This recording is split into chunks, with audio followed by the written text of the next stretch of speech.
பரணி, அப்படியே அப்டேட்டோட ஆரம்பிச்சுங்க பரணி. பிரகாஷ் ப்ரோ கேக்குதா? தெளிவா கேக்குது பரணி, ஆரம்பிச்சுங்க பரணி. சரி, ஓகே. ஒரு நிமிஷம். உஸ்தாத் பகத்சிங் அதோட ட்ரெய்லர் March 14th ரிலீஸ் ஆகுது. இன்னைக்கு அஃபிஷியலாக வந்து சொல்லியிருந்தாங்க. அதே மாதிரி அம்மமுத்து சூர்யா, அதாவது ஆர்ஜே பாலாஜி கூட ஒரு படம் பண்ண வேண்டியவர், ஹாப்பி என்டிங் சொல்லிட்டு ப்ரோமோலாம் வந்துச்சு. பட் அந்த படம் நடக்கல. அவர் வந்து இப்போ எஸ்கே ப்ரொடக்ஷன்ஸோட கமிட் ஆயிருக்காரு. ஒரு டெபியூ ஃபிலிமாக இருக்கும். அப்புறம் ஜேபி சினிமாஸ் ப்ரொடக்ஷன் அப்படின்னு சொல்லி ஒரு ப்ரொடக்ஷன் கம்பெனியோட புது ஃபிலிம் இன்னைக்கு வந்து ஸ்டார்ட் பண்ணியிருக்காங்க. ஸோ அசோக் ராம் அப்படின்றவர் தான் டைரக்டர். கவினோட ஹாய் அந்த படத்தோட ஸ்வீட் சர்ப்ரைஸ் சீக்கிரம் வருது அப்படின்னு சொல்லியிருக்காங்க. படம் April 2026 ரிலீஸ்னும் அந்த போஸ்டரில் சொல்லியிருக்கு. ஸோ அந்த படமும் ஏப்ரல் வருது. ஹார்டின் அப்படின்ற படத்தோட டீசர் நாளைக்கு ரிலீஸ் பண்ணுறாங்க. ஒரு நிமிஷம். அப்புறம் இன்னைக்கு தாய் கிழவியோட சக்சஸ் மீட் நடந்துச்சு. அப்புறம் காதல் ரீசெட் ரிப்பீட்லேருந்து புது ஸ்னீக் பீக் ஒன்று ரிலீஸ் பண்ணியிருந்தாங்க. ஆரண்ய காண்டம் ரீரிலீஸ், அந்த படத்துக்கு ரீரிலீஸாக புது ட்ரெய்லர் வந்து ரிலீஸ் பண்ணியிருந்தாங்க. சற்றென்று மாறுது வானிலை அந்த படத்தோட செகண்ட் சிங்கிள் வந்து ரிலீஸ் பண்ணியிருந்தாங்க. ஸ்ரேயா கோஷல் தான் அந்த பாடல் வந்து பாடியிருக்காங்க. அவ்வளோதான் நினைக்கிறேன், வேற எதுவும் பெருசாக வரல. அதே மாதிரி வந்து இந்த ஆகாஷ்வாணி அவங்க வந்து எல்லா சவுத் மூவிஸும் வந்து எக்ஸிபிட்டர்ஸும் இன்னைக்கு மீட்டு வச்சாங்க. 8 வீக் ஓடிடி ரிலீஸ் தான் அப்படின்னு சொல்லி முடிவு பண்ணியிருக்கதா சொன்னாங்க. ஸோ கூடிய சீக்கிரம் அதுவுமே வந்து அனௌன்ஸ்மெண்ட் ஏதாவது வந்து எதிர்பார்க்கலாம். இன்னைக்கு கார்த்திக் வர்மா ஹாப்பிராஜ் படம் பார்த்துட்டு பாசிட்டிவாக ரிவ்யூ போட்டிருந்தாரு. ஸோ அதுவும் எப்படின்றது பார்ப்போம். அவ்வளோதான் நினைக்கிறேன். வேற ஏதாவது அப்டேட்ஸ் விட்டு போயிருந்துச்சுன்னா சொல்லுங்க, தெரிஞ்சுக்கிறேன். ஓகே, அவ்வளவுதான் அப்டேட்டு. வேற என்ன ஸ்பெஷல்?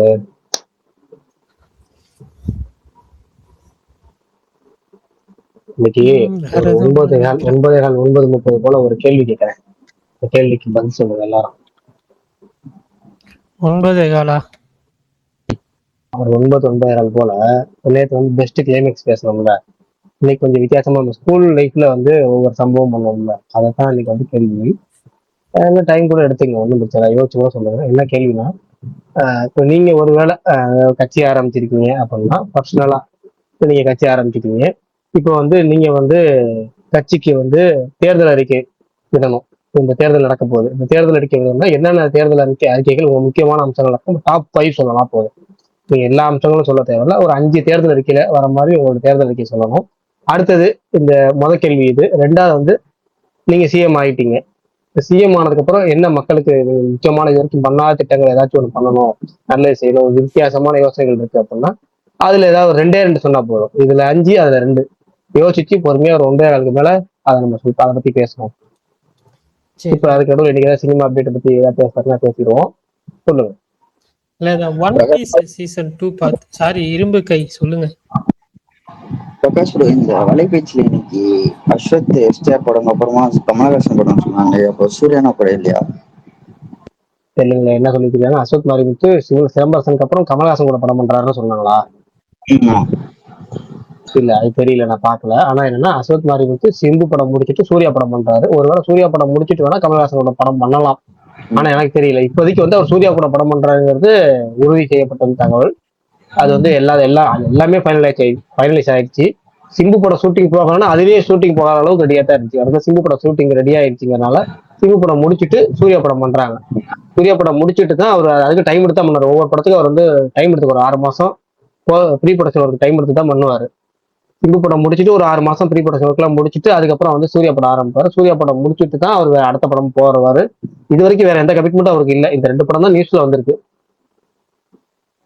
Okay bro. சரி, ஓகே. இந்த ஒன் பீஸ் சீசன் 2 பார்த்துட்டேன். எனக்கு ரொம்ப பிடிச்சிருந்துச்சு. விஎஃப்எக்ஸும் சரி, ஒரு ஒரு யூனிக் ஐலாண்ட் எக்ஸ்ப்ளோர் பண்ணுறதுமே சரி, எல்லாமே வந்து நல்லா இருந்துச்சு. எங்கேயும் பெருசாக போர் அடிக்கல. எபிசோட் 7 வந்துட்டு ஒரு கேரக்டருக்கு வந்துட்டு ஒரு பேக் ஸ்டோரி மாதிரி போகும். என்னோட அந்த கேரக்டருக்கு இவ்வளோ இம்பார்ட்டன்ஸ் கொடுக்குறாங்கன்னு பார்த்தா அதுக்கும் ஒரு ரீசன் வச்சுருந்தாங்க. ஸோ பாருங்கள், கண்டிப்பாக வந்து ஃபஸ்ட் சீசன் பார்த்து உங்களுக்கு ரொம்ப பிடிச்சிருந்துச்சுன்னா இந்த சீசனும் பிடிக்கும். சப்போஸ் ஃபஸ்ட் சீசன் பார்க்கல அப்படின்னீங்கன்னா ஃபஸ்ட் சீசன் பார்த்துட்டு இதை பாருங்கள். அப்புறம் வந்துட்டு இந்த மலையாளம் ஃபிலிம் நிக்கிலா விமலோட பெண்ணு கேஸ் அப்படின்னு சொல்லி ஒரு படம் ஒன்று அமேசான் பிரைமில் ஸ்ட்ரீம் ஆகிட்டுருக்கு. ஸோ அந்த படமும் வந்து பார்த்தேன். அந்த படம் வந்து கிளைமேக்ஸ் ஒரு 10 நிமிஷம் ஓகேவா இருந்துச்சு, ஃபன்னாக இருந்துச்சு. பட் மற்றபடி இந்த படத்தில் சொல்கிறதுக்கு ஒன்றும் இல்லை, எனக்கு பெருசாக பிடிக்கல. அவ்வளோதான். அதுக்கப்புறம் வேறு எதுவும் இல்லை. இந்த வாரம் ஓடிடியில் நிறையா கண்டென்ட் வருது. ஸோ கண்டிப்பாக பேசுவோம். அப்புறம் இந்த ஸ்கார்பெட்டா அப்படின்னு சொல்லி இன்னைக்கு அமேசான் பிரைமில் புது சீரீஸ் வந்திருக்கு. அதுக்கும் மிக்ஸ்டு ரிவ்யூஸ் தான். ஸோ ஃபாரன்சிக் பேஸ் பண்ணி ஒரு த்ரில்லர், அந்த ஜானர் பிடிக்கும்னா ட்ரை பண்ணுங்கள்.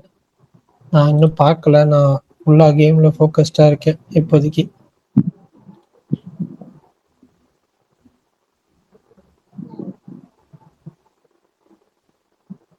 அப்புறம் இந்த வாரம் வந்து 3 படம் வருது. அதில் ஏதாவது சும்மா போகிறதுக்கு பிளான் பண்ணியிருக்கீங்கன்னா சொல்லுங்கள். இல்லை வேறு ஏதாவது படம் பார்க்குற மாதிரி பிளான் பண்ணியிருந்தாலும் சொல்லுங்கள். உங்கள் வாட்ச் லிஸ்ட்டில் இந்த படம் இருக்குதுன்னா. மாவீரன் ஏதாவது பார்த்தீங்களா இன்னைக்கு?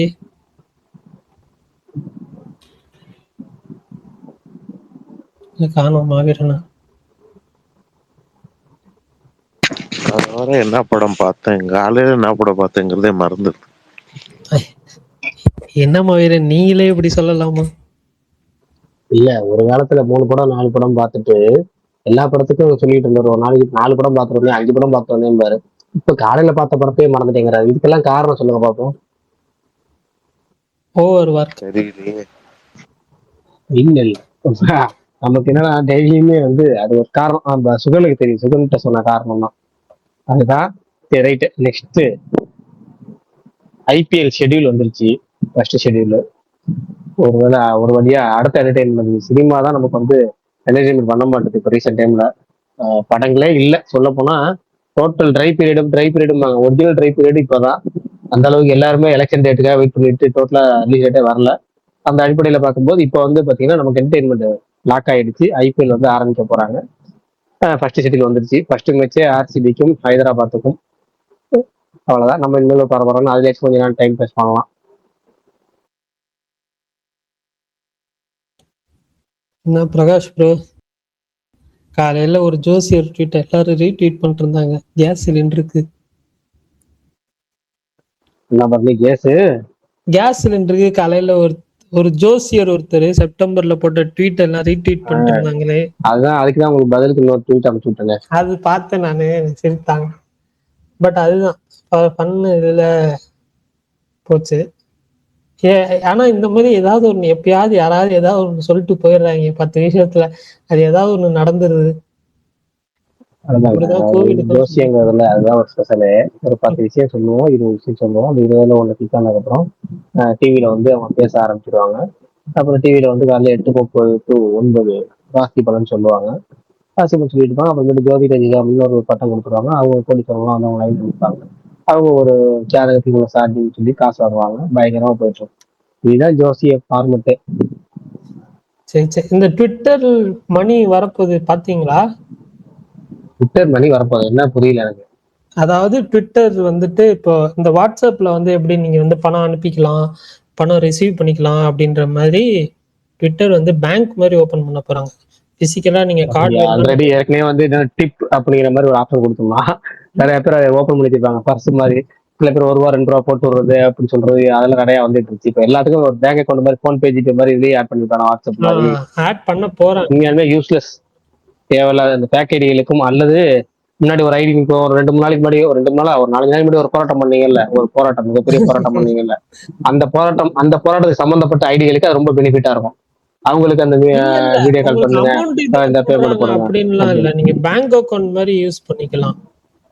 அதுதான் அந்த நீங்க போராட்டம் பண்ணீங்கன்னா அவங்களுக்கு ரொம்ப பெனிஃபிட்டா இருக்கும் தவிர நமக்கு அது ஒரு பர்பஸும் கிடையாது, ஒரு யூஸும் கிடையாது. ஆனுவலி அப் டு 6% இன்ட்ரெஸ்ட் தராங்களாம். வழங்கும். என்னங்க நல்ல விஷயம் தான் சொல்றேன், விளங்குன்றீங்க. சரி பார்ப்போம், ஓப்பன் பண்ணி எல்லாம் வரட்டும். ஃபர்ஸ்ட் ட்விட்டர்ல வரது பூரா ஃபர்ஸ்ட் ஏதாவது வில்லங்கமா தான் வரும், அப்புறம் தான் சரி பண்ணுவான். இப்ப அவன் விடுங்க, நமக்கு இந்த டிஎல் அல்காரிதமே புரிய மாட்டேது, அவன் ஏற்கனவே பண்ற சேட்டையிலே புரிய மாட்டேது மஸ்க் பண்றது. இதுக்கு மேல இது வேற புதுசா கொண்டு வந்து என்னையே 7.5 எழுதிட்டு இருக்கிறான். நடக்கட்டும். பார்ப்போம். எனக்கு அந்த இன்ட்ரெஸ்ட் ரேட் ரொம்ப பிடிச்சிருக்கு, ஸோ அதனால பார்ப்போம். ஓகே, அப்ப பரணி மிகப்பெரிய அமௌண்ட்டை அதில் இன்வெஸ்ட் பண்ண போறா. அப்படி இன்வெஸ்ட்லாம் இல்லைண்ணா, அது என்ன டீட்டெயிலிங் என்னன்னு சும்மா ஏதாவது தூக்கி போட்டுருவாங்களா காசை? வரட்டும் பார்ப்போம். டன். போஸ்ட் ஆஃபீஸ்லேயே 7% தான் கொடுக்குறான். ஓகே, இந்த மாதிரி அதுக்காட்டி டிபி மாத்திட்டு வந்திருக்கிறாரு. கேப்ல போய் டிபி மாத்திட்டு வர அப்படியே. அதான் மாவீரன். உங்களுக்கு இப்ப காட்டுது போல. எனக்கு இப்பவும் பழைய டிபி தான் கேட்டது. ரைட்டு, சரி ரைட்டு. அந்த கேள்விக்கு தயாராகிட்டீங்களா? யாரு பதில் சொல்றா? ஃபர்ஸ்ட் மாவீரன் சொல்றீங்களா? டாபிக் இல்ல, அதே ஆரம்பிப்போம். 30க்கு அப்புறம் தானே சொன்னீங்க. சரி ரைட்டு, ஓகே, பொறுமையா போகும். டாபிக் இருக்கு, சினிமா டாபிக் பேசலாம். பார்த்தா சினிமா டாபிக் எதுவுமே காணாம, படமே இல்லையே. பிரகாஷ் ப்ரோ, இந்த வாரம் நீங்க ஏதாவது படத்துக்கு போறீங்களா? கிணத்த காண போவீங்க, ஓகே. வேற கிணத்த காண மட்டும் தான் பாக்குற ஐடியா. அந்த டேரக்டருக்காக, அவர் இறந்துட்டாரு. அந்த டேரக்டர் எடுத்த முதல் படம், அந்த படம் எனக்கு பிடிக்கும், ஒரு கிடாயின் கருணை மனு. அந்த டேரக்டருக்காக அந்த படத்தை பார்க்கலாம் அப்படிங்கிற ஒரு எண்ணம் இருக்கு. அதனால கிணத்த காண மட்டும் போவேன். 6 பேருக்கு 7 பேருக்கு மேல ஷோ போட்டாங்கன்னா கண்டிப்பா அந்த படத்துக்கு போவேன். ஏன்னா ஷோ வரேன்னு சொல்லி ஷோ கேன்சல் ஆகிறது தான் கஷ்டம். ஏன்னா வந்துடும் யோகி பாபு இமேஜுக்கு, அந்த இதுக்காக அது ஒரு கூட்டம் ஒன்று வரும். நான் பார்த்துருக்கேன் அது நிறைய தடவை. வாக்கிங் ஆடியன்ஸ் வந்து கரெக்டா வரும், நல்லா ஷோ போட்டுருவாங்க. அந்த படம் மட்டும் போற ஐடியா இருக்கு, வேற எந்த படமும் பார்க்குற ஐடியா இல்லை இந்த வாரம். அடுத்த வாரம் நம்ம ஆல்ரெடி 2 படம் பிளான் பண்ணியிருக்கோம்ல, அந்த 2 படத்துல பார்த்துட்டோம்னா அதுக்கடுத்து துரந்தர் 3வது படமா பார்த்துட்டு வரலாம். சூப்பர். மாவீரன், நீங்க துரந்தர் புக் பண்ணிட்டீங்களா? இல்ல ப்ரோ, ஒரே ஒரு மால்ல மட்டும் ஓபன் பண்ணியிருக்காங்க, 450 ரூபா டிக்கெட். உங்க ஊர்ல 450 ரூபாய் கம்மி தாங்க, பெங்களூர்ல 2200 ரூபாய் வித்துக்கிட்டு இருக்காங்க. ஒருத்தர் பரணி யூடியூப்ல கமெண்ட் பண்ணியிருந்தாரு, டெய்லி ஸ்பேஸ்ல ஆடியோ கேட்டு கேட்டு வீடியோ யாரோ பேசுற மாதிரி இருக்கான், அது ஏதோ வேற ஒரு பையன் பேசுற மாதிரி டப்பிங் பண்ண மாதிரி இருக்கான். இதுக்காக நான் பேசையா மாத்த முடியும்?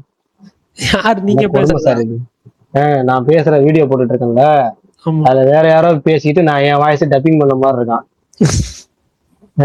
இதுக்காக என் மூஞ்சி மாத்த முடியாது, இந்த மூஞ்சி தானே இருக்கு, இதுக்காக நான் என்ன பண்ண முடியும்?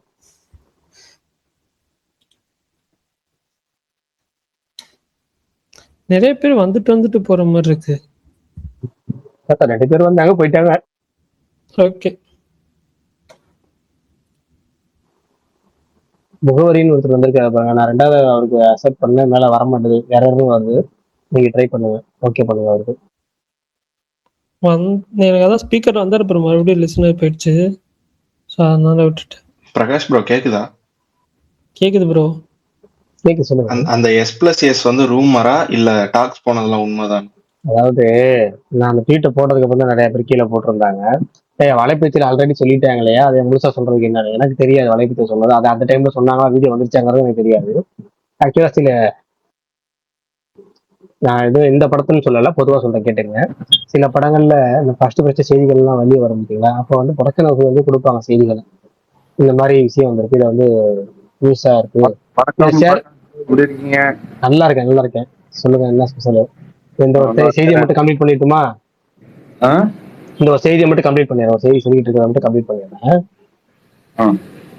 அதாவது எப்பவுமே ப்ரொடக்ஷன் ஹவுஸ்ல இது மாதிரி செய்தி கொடுப்பாங்க. அந்த செய்தி வந்து சில நேரம் வந்து அவங்க சொல்லும் போது 2 விஷயம் சொல்லி கொடுப்பாங்க. ஒண்ணு வந்து செய்தி வந்திருக்கு, இன்னொன்று வந்து செய்தி வந்து இப்போதைக்கு போஸ்ட் பண்ணாங்க, பேச்சுவார்த்தையில இருக்கு அப்படிம்பாங்க. இது மாதிரி ப்ரொடக்ஷன் ஹவுஸ்ல பெரும்பாலும் நடக்கும். அந்த மாதிரி ஒரு ஒரு வந்த செய்தியை தான் நம்ம ஷேர் பண்ணியிருந்தோம். என்னன்னா வந்து சூர்யா 47 படத்துல சிலம்பரசன் அவர் நடிக்க வைக்கிறதுக்கான முயற்சிகள் நடந்து கொண்டிருக்கிறது அப்படிங்கிறது தான் அந்த இது. நமக்கு அதை பார்த்தோன்னே ஷாக்கு, சூர்யா படத்துல சிம்புவா அப்படின்னு சொல்லி ஆச்சரியமா இருந்துச்சு, அதுக்காக போடுறது. அப்புறம் நிறைய பேர் போட்டு வலைப்பீச்சில் சொல்லியிருந்தாங்க அப்படி இப்படின்னு, எனக்கு தெரியாது அதை பத்தி. ஆனா வந்து என்னன்னா ப்ரொடக்ஷன் ஹவுஸ்லயே இது மாதிரி இந்த நியூஸ் வந்து பேச்சுவார்த்தை இருக்குங்கிற மாதிரிலாம் சொன்னாங்க, எதுவும் உறுதி பண்ணலையா. அப்ரோச் பண்ணியிருக்கிறாங்களாம், அதாவது ஜீத்து மாதவன் சைட்ல இருந்து சிம்பு சைடுக்கு அப்ரோச் பண்ணியிருக்கிறாங்களாம். அவர் சிம்பு இன்ன வரைக்கும் ஓகே பண்ணல போல இருக்கு. பட் அதனால அந்த இந்த பேச்சுவார்த்தை அப்படிங்கிறதுக்குள்ள அந்த பேச்சுவார்த்தை ஸ்டேஜ்ல இருக்குதுங்களா, ஒருவேளை அது உடன்பட்டால் சிம்பு வந்து அந்த படம் நடிக்கலாம். அதை பட் இப்போதைக்கு அது கன்ஃபர்மேஷன் எதுவுமே இல்லை. ஜஸ்ட் இப்போதைக்கு பேச்சுவார்த்தை ஸ்டேஜ்ல இருக்கு, அவ்வளவுதான். சொல்லுங்க, இப்ப சொல்லுங்க. என்ன குரூப்ல பயங்கரமா இருக்கும் எப்பவுமே ஆளுங்க, இப்ப என்ன 3 பேர் தான் இருக்கும். எந்த குரூப்ல? ஸ்பேஸ்லயா? ஆ, மேல இல்ல, இப்ப 8 பேர் இருக்கு. அது பக் மாதிரி இருக்கனால தெரியல போல இருக்கு. இப்ப நம்ம 8 பேர் இப்ப ஸ்பீக்கர்ல இருக்கோம். உங்களுக்கு அது சரி. காமிக்கல போல இருக்கு, அது என்னன்னு தெரியல. அது சில நேரம் வந்து அப்படி காமிக்கும். இப்ப எனக்கு வந்து பர்ஃபெக்டா இருக்கு இன்னைக்கு ஸ்பேஸ். ஒரு சிலருக்கு வந்துட்டு வெளியே வந்துட்டு தூக்கி போட்டுருச்சு, ஒரு சிலருக்கு மட்டும்.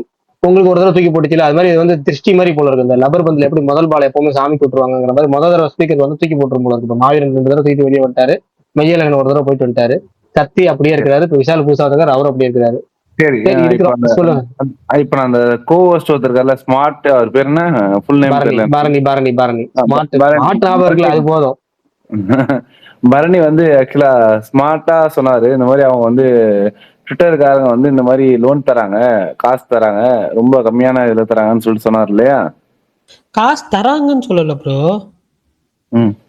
நம்ம போடுற சேவிங்ஸ் அக்கௌண்ட்டுக்கு 6% இன்ட்ரெஸ்ட் தராங்கன்னு சொன்னேன். யார் தராங்கன்னு சொன்னீங்க? எக்ஸ்ல. எக்ஸ் யாரு? நம்மளுக்கும் எக்ஸ்க்கு என்ன சம்பந்தம்? ஈலான் மஸ்க்கு இப்போ வாட்ஸ்அப்ல இந்த P2P பேமெண்ட் பண்றோம்ல, வாட்ஸ்அப் அந்த மாதிரி X2Xக்கு வந்து பேமெண்ட் இது பண்ணணுன்றதுக்காக அவங்க புதுசா ஸ்டார்ட் பண்ண போறாங்கன்னு சொன்னாங்க. அதுதாங்க எக்ஸ் ஏன் நம்மளுக்கு தரணும் அந்த மாதிரி? வாட்ஸ்அப் மாதிரி இது ஒரு பிளாட்ஃபார்ம் தானே. இங்க பாருங்க, நீங்க வந்து இந்த ப்ளூடிக் வச்சிருக்கீங்களா? எத்தனை வருஷமா வச்சிருக்கீங்க? என்ன ப்ரோ? இந்த ப்ளூடிக் வச்சிருக்கீங்களா? வருஷமா வச்சிருக்கேன். எவ்வளவு சம்பாதிச்சிருப்பீங்க அதுல? நான் அதுல சம்பாதிச்சது இல்ல. நான் கிட்டத்தட்ட 1.5 லட்ச ரூபாய் சம்பாதிச்சிருக்கேன் ப்ளூடிக் வச்சிருந்தப்போ. சரி. அதுக்கப்புறம் அவன் வந்து என்னன்னா எல்லாரையும் ப்ளூடிக் வாங்க வச்சுட்டு, இந்த ரிலையன்ஸ் மாதிரி தாங்க அவன் எல்லாரையும் அந்த 500 ரூபா போனை யூஸ் பண்ண வச்சுட்டு, அதுக்கப்புறமா வந்து போனே இல்லாம நம்மளால இருக்க முடியாதுன்னு கொண்டு வந்தப்போ அதை அப்படியே கேன்சல் பண்ணிட்டு அவன் அதுக்கு ஒரு பேக்கேஜ் கொண்டு வந்துருவான். அது மாதிரி தான் வந்து நீங்க சொல்ற அந்த பிளானுமே. நான் வந்து கொஞ்சம் உஷாரு, நான் சம்பாதிச்சுட்டு நான் இன்னொரு ஐடியா வச்சுன்னா அதுல வந்துட்டான், அவ்வளவுதான். இது பிரகாஷ்லாம் தெரியும். சரி சரி ப்ரோ. அது மாதிரி ஆக்சுவலா பார்க்க போனா உலகத்திலேயே ரொம்ப கம்மியான வட்டியில காசு கொடுக்குற ஒரே ஒரு இடம் வந்து யுஏஇ மட்டும்தான். வேற எங்கேயுமே நம்ம காசு கம்மியா வாங்க முடியாது. லோன்னு சொல்றேன் நான். இல்ல, நான் இதுல லோன் பத்தியே பேசல.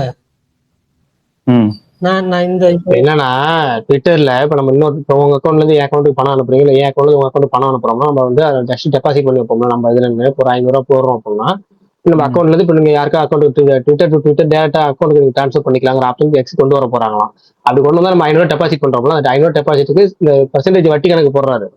ட்விட்டர்ல நமக்கு வட்டி தராரு. இப்போ 500 ரூபா அப்படி நீங்க யூஸ் பண்ணவே இல்லைன்னா அந்த பேங்க்ல எப்படி நம்ம போட்டுருந்தா வட்டி வருமோ அது மாதிரி ட்விட்டர்ல வட்டி இன்ட்ரெஸ்ட் தர போறாங்க. நம்ம அவங்க கடன் தர போறதில்ல, அவங்கள்ட்ட நம்ம கடன் வாங்க போறது இல்ல. ஜஸ்ட் நம்ம போட்டு வைக்கிற சேவிங் அக்கௌண்ட் மாதிரி ஒரு அக்கௌண்ட் எப்படி நம்ம வாட்ஸ்அப்ல இருக்கு, போன்பேல இருக்கு, ஜிபேல இருக்கு, அதுக்கெல்லாம் இன்ட்ரெஸ்ட் இல்லையா, அது மாதிரி ட்விட்டர்லயே கொண்டு வர போறாங்கன்னு சொல்றேன். அப்படி பாருங்க, எப்படி மாதிரி அவங்க வந்து ஒரு சின்ன அமௌண்ட்ல எப்படி மாதிரி வச்சுக்கிறாங்க, அதுக்கு ஒரு வட்டி தராங்கன்னு சொல்றீங்க, அப்படித்தானே? இப்ப நீங்க 500 ரூபா போட்டுட்டு இன்னொருத்தர் 500 அனுப்பிட்டீங்கன்னா உங்களுக்கு வட்டி இல்ல. அந்த 500 நீங்க யூஸ் பண்ணாம அப்படியே வச்சிருந்தீங்கன்னா அது உங்களுக்கு குறிப்பிட்ட வட்டி தராது. எப்படி மாதிரி இது தெரியல எனக்கு. பிக்சட் டெபாசிட் எப்படி ஒர்க் ஆகும், இது எப்படி ஒர்க் ஆகும்னு தெரியல நமக்கு. அது நம்ம அந்த பேங்க் டீட்டெயிலும் தெரியல. ஆனா பரணி சொல்ல வந்த சாராம்சங்கிறது இதுதான். ஒரு ட்விட்டரோட சாராம்சம் அந்த அமௌண்ட்டுக்குரிய வட்டி கொடுப்பாங்க அவங்க. அதான் எப்படி, அதுதான் வழக்கமா. நான் வந்து HDFC 2 எப்படி அந்த மாதிரி சொல்றேன் பொதுவா. அவங்க ஒண்ணு பண்றாங்கனாலே அவனுங்க வந்து ஏதோ பெருசா பிளான் பண்றாங்கன்னா அர்த்தம், அவ்வளவுதான். வேற எதுவும் பெருசா சொல்றதுலாம் என்கிட்ட ஒண்ணும் இல்ல. அவனுங்க எல்லாருமே வந்து நம்மள கொள்ளடிக்கிறதுக்கு தான் பிளான் பண்ணுவானுங்க. இந்த ப்ளூடிக் வச்சு இந்த உங்களுக்கு தெரியல பிரகாஷ், நான் ஒரு டைம்ல எப்படி சம்பாதிச்சேன். இன்னைய தேதிக்கு ப்ளூடிக் வச்சிருக்கவங்க எவ்வளவு காசு நீங்க எவ்வளவு சம்பாதிக்கிறீங்க சொல்லுங்க. மன்னன் படத்துல வெளியே சொல்ல முடியாத அளவுக்கு படிச்சிருக்கேன்னு சொல்ல வரல, அந்த அளவுக்கு படிச்சிருக்கேங்கிற மாதிரிதான். ஏதோ அது கொஞ்சம் வந்தா இப்ப அதுவும் வரதில்லை. அதை பத்தி எல்லாம் இல்ல. நம்ம உங்க அளவுக்குலாம் சம்பாதிக்கல, அதுக்காக ப்ளூடிக் வச்சுக்கல. நம்ம ப்ளூடிக் அமௌண்ட்டுக்காக வச்சுக்கலாம். இப்ப நம்ம சில எங்களை மாதிரி ஆட்கள் ஒரு சிலர் வந்து அதான் இப்போ ஒரு தகுதி ஆகி போச்சு, அந்த ப்ளூடிக்ங்கிறது தகுதி ஆயிடுச்சு. அதுக்கு அவ்வளவுதான். மட்டும் இல்லைங்க, நாங்க அதுக்கு இப்ப அது ஒரு மல்டி பர்பஸ் மாதிரி எங்களுக்கு வந்து அது ஒரு அது வேற ஒரு இன்னொரு அடையாளத்துக்காகவும் விஷயம் என்னன்னா, அதுக்காக தேவைப்படுது. நீங்க போடுற மெசேஜ் வந்து நிறைய பேருக்கு தெரியும், ப்ளூடிக்ங்கிறதால ஈஸியா போய் ரீச் ஆகும். அப்படி ஒண்ணு இருக்குது. மத்தபடி ஆரம்ப காலத்துல நம்ம பண்ண டைமு உங்களுக்கு தெரியும் எப்படி பண்ணிட்டு இருந்தோம். அதெல்லாம் எப்படி சம்பாரிச்சவங்க நான் தான் கண் கூட பார்த்து சம்பாரிச்சும் இருக்கேன் நான். அவனுங்க எப்படி அதை எப்படி மாத்திட்டானுங்க, அந்த அல்காரித்தம் என்ன, இதை கண்டுபிடிக்காட்டி ஒவ்வொருத்தரும் உயிர் போய் என்னென்னலாம் ட்ரை பண்ணாங்க. அது ஒரு டைம் மேல விட்டு வந்துட்டான், அவ்வளவுதான், வெளியே போதும்ட்டு. அது மாதிரிதான் அவனுங்க ஏதாவது ஒண்ணு பண்றானுங்கன்னா, நம்மளுக்கு காசு கொடுக்கணும்னா அவன் சத்தியமா பண்ண மாட்டான். அவனுக்கு ஏதாவது ஆதாயம் இருக்கும், அவ்வளவுதான். அதான் பரணி ஒரு 4 நாளைக்கு முன்னாடி ஒரு போராட்டம் பண்ணாரு. அவங்களுக்கு சாதகமா இருக்கும், இது ரொம்ப ஈஸியா இருக்கும். ஆமா, எப்ப பார்த்தாலும் வீடியோ காலை பண்ணிட்டு நீ வந்து இன்ஸ்டாகிராம் வாட்ஸ்அப் கூப்பிட்டு இருப்பாங்க. நீங்க பயந்துட்டு இருப்பாங்க, வாட்ஸ்அப் நம்பர் கொடுக்கறதுக்கு பயந்துட்டு இருப்பாங்க.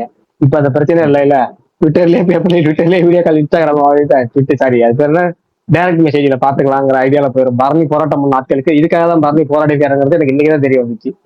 பரணி மிகப்பெரிய போராளியா மாறி இருக்கிறாரு. அது யாருக்காக போராடுறாரு, பயங்கரமா போராடுறாரு. நான் அதை அன்னைக்கு ஒரு நாள் சொன்னேன். ஆனா பரணி ஒரு நாள் போராட்டம் பயங்கரமா பண்ணீங்கல்ல, அப்புறம் என்ன விடுங்க. இல்ல ஆக்சுவலா பாருங்க என்னன்னா, நான்லாம் வந்து ஒரு டைம்ல ஒரு பயங்கரமான ஒரு தல ரசிகனா இருந்தேன். ஒரு 10 வருஷம் முன்னாடிலாம். இப்பயும் தல ரசிகனா. அப்பெல்லாம் ட்வீட் போட்டோம் வச்சுங்களேன், சும்மா சாதா ட்வீட் போட்டாலே அது பயங்கரமா ரீச் ஆகும். இன்னைக்கு வந்து நம்ம ட்வீட் வந்து கண்ணுக்கே படாது ஒருத்தவனுக்கு. ஏன்னா வந்து ப்ளூடிக் இருக்கவனுக்கு மட்டும்தான் அவங்க வந்து அடுத்தவன் ஃபீடுக்கே கொண்டு போறானுங்க. அதுதான் அவனுடைய பிளானு. அப்பெல்லாம் 1000 ஆர்டிலாம் வாங்கினா பெரிய பயங்கர கெத்தா இருக்கும். 1000 ஆர்டிலாம் வாங்கினா. இப்பெல்லாம் 3 ஆர்டி 4 ஆர்டியே வாங்க முடியாது. சாதா இதுல ஐடியா சொல்றேன். ப்ளூடிக் இருந்ததுன்னா வாங்கலாம். Correct bro. ஒரு டைம்லாம் சும்மா வெறும் அக்கௌண்ட் வச்சுட்டு 1000 ஆர்டிலாம் வாங்கியிருக்கேன் நானு. அது வெறும் தலைக்காக மட்டுமே. இப்பெல்லாம் ஆர்டிக்கு வியூஸுக்கு எதுக்குமே இங்க மதிப்பு இல்லைங்க. இப்ப எனக்கே ஒரு ட்வீட் கான்ட்ரவர்சியா ஒரு ட்வீட்டை போட்டா கோட் பீட்ஸ்ல 2000 பேர் வந்து திட்டிட்டு போவான். எதுக்கு திட்டான் ஏன் திட்டான்னு தெரியும் அளவு திட்டிட்டு போவான். இப்ப அப்பெல்லாம் வந்து ஒரு முதல்ல 100 RT tweet, 200 RT tweet, 5000 RT tweet, 1000 RT ட்வீட்னு சொல்லிட்டு பெருமையா பேசிக்கிட்ட காலம்லாம் இருந்துச்சு 2013, 15 காலகட்டங்கள்லாம். இப்ப அதெல்லாம் கிடையாது, ஒரு மேட்டரே கிடையாது. இன்னைக்கு வியூஸ் எல்லாம் வந்து அசால்ட்டா ஒரு வீடியோ கண்டென்ட் போட்டா ஒரு வியூஸ் போகுது, அப்புறம் ட்ரோல் கண்டென்ட் போட்டா திட்டியே பயங்கரமான வியூஸ் போகுது. ட்விட்டர் அல்காரிதமே டோட்டலா மாறிடுச்சு. வியூஸ்க்கு சண்டை போற அளவுக்கு ஆயிடுச்சு. அவன் கிட்டத்தட்ட 18+ கண்டென்ட் போட ஆரம்பிச்சுட்டான். ஆனா பிரகாஷ் உங்க மேலயுமே ஒரு பெரிய முத்திரை குத்திட்டாங்க போலயே.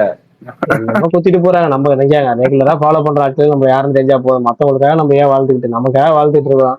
நம்ம போடுற ட்வீட்டை போட்டுட்டு போயிட்டே இருப்போம். திட்டுறவங்க திட்டுட்டோம், பாராட்டுறவங்க பாராட்டுட்டோம். பாராட்டலையா சில பேர் அதெல்லாம் பார்த்துட்டு லைக் மட்டும் பண்ணிட்டு போறாங்களா, அவங்களையும் 3 விதமான ஆடியன்ஸ் இருக்கிறாங்கல்ல. அந்த 3 விதமான ஆடியன்ஸே இதுல நமக்கு வந்து ஏத்துக்கிட்டு தான் போறோம். அதனால அதை பத்தி கவலைப்படுறதே கிடையாது. சரி விஷால், நீங்க ஏதாவது டாபிக் எடுத்திருந்தீங்களா? நான் ஒரு டாபிக் கேட்டேனே முதல்ல ஸ்டார்டிங்ல, இருந்தீங்களா? அப்ப என்னன்னா இல்ல நான் கவனிக்கல. அதாவது ஒரு 9:15 அல்லது 9:30 போல பேசுறதுக்கான டாபிக் என்னன்னா, நீங்க வந்து ஒரு கட்சி ஆரம்பிக்கிறீங்க. விஷால் வந்து புது கட்சி ஒண்ணு ஆரம்பிச்சிருக்கிறாரு. ஆரம்பிச்ச உடனே அவர் வந்து மக்களுக்கு வந்து தேர்தல் அறிக்கை கொடுக்க போறாரு. எலெக்ஷன் வரப்போது, எலெக்ஷன் டேட் அறிவிக்க போறாங்க. இப்ப தேர்தல் வரப்போது, தேர்தல் அறிக்கை கொடுக்க போறீங்க. இது வரைக்கும் சொல்லாத ஒரு தேர்தல் அறிக்கை, ஆனா சிறப்பான தேர்தல் அறிக்கை. நீங்க மக்களுக்கான நலத்திட்டங்கள் என்னென்ன ஒரு 5 திட்டங்கள் சொன்னா போதும் தேர்தல் அறிக்கை இடம்பெற அளவுக்கு. அடுத்தது நீங்க ஜெயிச்சு சிஎம் ஆயிட்டீங்க. சிஎம் ஆன உடனே மக்களுக்கு நல்லது செய்யணும் அப்படின்னு சொல்லி பல நலத்திட்டங்கள் வச்சிருப்பீங்க. ஆனா இது வரைக்கும் செஞ்சிராத, யாரும் பாத்திராத, செஞ்சிராத அல்ல செயல்படுத்திடாத ஒரு திட்டம் 2 திட்டம் சொன்னா போதும். இதுல 5 2 7 திட்டம் சொன்னா போதும். 7.5 இல்லாம முடிச்சிடலாம். மிரட்டுறீங்களே.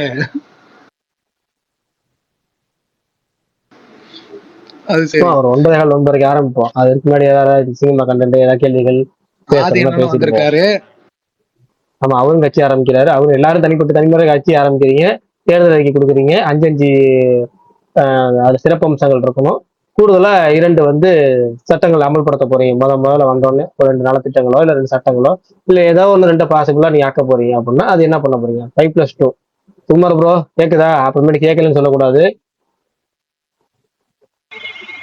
அதுதான் பாத்தீங்கன்னா நீங்க கேட்கலன்னு நினைச்சேன் இந்த மாதிரி பண்ணீங்கன்னு நினைச்சேன். அறிக்கை பத்தி என்ன பேசலாமா? இல்லைங்க, நான் ஃபர்ஸ்ட் பேச வந்தது கட்சி ஆரம்பிச்சு நான் சொல்றது என்ன, அதுக்கே சொல்றேன் 7.5 இல்லாம 7ஓட முடிப்போங்கிறேன். ஏன்னா இப்ப நீங்க ஒரு கட்சி ஆரம்பிக்க போறீங்க, நீங்க வந்து மக்களுக்கு ஒரு தேர்தல் அறிக்கை கொடுக்க போறீங்க. அந்த தேர்தல் அறிக்கை சிறப்பான தேர்தல் நல்லா அறிக்கை. நீங்க இருக்கு 5 திட்டங்கள் என்ன சொல்ல போறீங்க? ஒரு 5 திட்டங்கள் டாபிக், சொல்லுங்க நல்ல பாப்போம்னு சொல்றேன். சிறப்பா இருக்கு, அம்சமா இருக்கு, பயங்கரமா இருக்கு, நல்லா பதில் சூப்பரான. இருக்கா? பதில் சொல்லுங்க ஃபர்ஸ்ட். உங்கள்ட்ட இருந்து வேணா ஆரம்பம். 5 யோசிக்கலாம். சிறப்பு இப்பயே பொறுமையா ஆரம்பிக்கணுமா? யோசிச்சு நீங்க வந்து 9:30 ஆரம்பிக்கலாம் நீங்களே. 9:15 ஆரம்பிக்கலாம். நீங்க ரெடியா இருந்தீங்கன்னா இப்ப யார் ரெடியா இருக்கீங்களோ ரெடின்னு சொன்னீங்கன்னா அப்ப ஆதி அண்ணன் சொல்ல சொல்லுங்க. அதுக்கு முன்னாடி ஒரு பஞ்சாயத்து இருக்கு, முடிச்சுட்டு அப்படிக்கா வரலாம் அப்படின்னு. இன்னைக்கு ஏதோ விக்ராந்த் உள்ள வந்திருக்காரு அப்படின்னு. எல்லாம் வராங்க போறாங்க, ஆட வராங்க, எல்லாம் ஓகே. அண்ணன் தயவா செஞ்சு சுகுமார் அண்ணன் முடியல. சரி விஷால் ப்ரோ, என்ன எங்க படத்துக்கு வரீங்களா கேமியோக்கு? ரொம்ப போறேன். எங்க படம் கிளைமேக்ஸ்ல கேமியோ வரீங்கன்னு ஒரு இதுக்கு மட்டும் தயவு செஞ்சு விஷால் ப்ரோ, கேமியோ நியூஸ் கேள்விப்பட்டீங்களா? நியூஸ பார்த்தேன்பா, நியூஸ பார்த்தேன். என்னண்ணே அவர் வந்துட்டு கேமியோ? அது இல்ல, அந்த நியூஸ் இல்ல. அதே மாதிரி இவங்க ஏதோ சொன்னாங்களே, எங்க படத்துல கிளைமேக்ஸ்ல கேமியோ வராரு. மார்ஷல் மார்ஷல் இல்லங்க, ஜீத்து மாதவன் படம் சூர்யா 47ல. உங்க படம் ஏங்க? நீங்க கார்த்தி அந்த நியூஸே எங்களுக்கே ஈவினிங் தெரியும், ஆனா போடக்கூடாது. உங்களுக்கு எல்லாம் எப்படிப்பா வெளியே வந்துச்சு? அண்ணா வலை பேச்சு வாழ்க பேச்சுன்றாங்கண்ணா அவங்க எல்லாரும். அந்த ஜோனுக்கு சுமார் ப்ரோ. என்னன்னா நம்ம குரூப்ல மெசேஜ் வந்துச்சுல்ல, அந்த மெசேஜ் தான் ட்வீட்டா போட்டதுக்கு வலை பேச்சு ஆல்ரெடி வீடியோ போட்டாங்க பாருங்க. மெசேஜ் வந்த டைம் நம்ம ட்வீட் போட்ட டைம் அது தனியா என்னையா ஏன் பண்றீங்கிற மாதிரி, வீடியோ கூட பாக்கலையேங்கிற மாதிரி அவங்க டீட்ல சொல்லியிருப்பாங்க போல. ஒருவேளை குரூப்ல போட்ட ஆளு அதுக்காக போட்டாரு, ஆளுக்கு எதுக்கு? ஆனா அதுக்கு முன்னாடியே போட்டாரு, அந்த வீடியோ வரதுக்கு முன்னாடியே போட்டாரு. ஜஸ்ட் பேச்சுவார்த்தை தான் ஓடிட்டு இருக்கு, சிம்பு சைடு கன்ஃபர்மேஷன் வரலன்னு. அதுதான் நியூஸ வெளியே சொல்லாதீங்கன்றது வந்து சொன்னாங்க. அது நியூஸ் வெளியே அதான் வெளியே வந்தாலுமே நீங்க சர்க்குலேட் பண்ணாதீங்கன்னு சொல்றதுக்காக அதையாப்பா குரூப் சொல்றீங்கிற மாதிரி இருந்துச்சு அபிஷியலா. இன்னொன்னு என்னன்னா, அண்ணே பெரிய அவங்கள கூப்பிடலண்ணே அப்படின்னு சொல்லிட்டு அந்த பூஜை படத்துல போகும்ல, கிட்டத்தட்ட அதே மூமெண்ட்ல நியூஸ போட்டுட்டு டோன்ட் போஸ்ட் அப்படின்னு போட்டானே. எனக்கு அந்த மூமெண்ட் தான் இருந்துச்சு.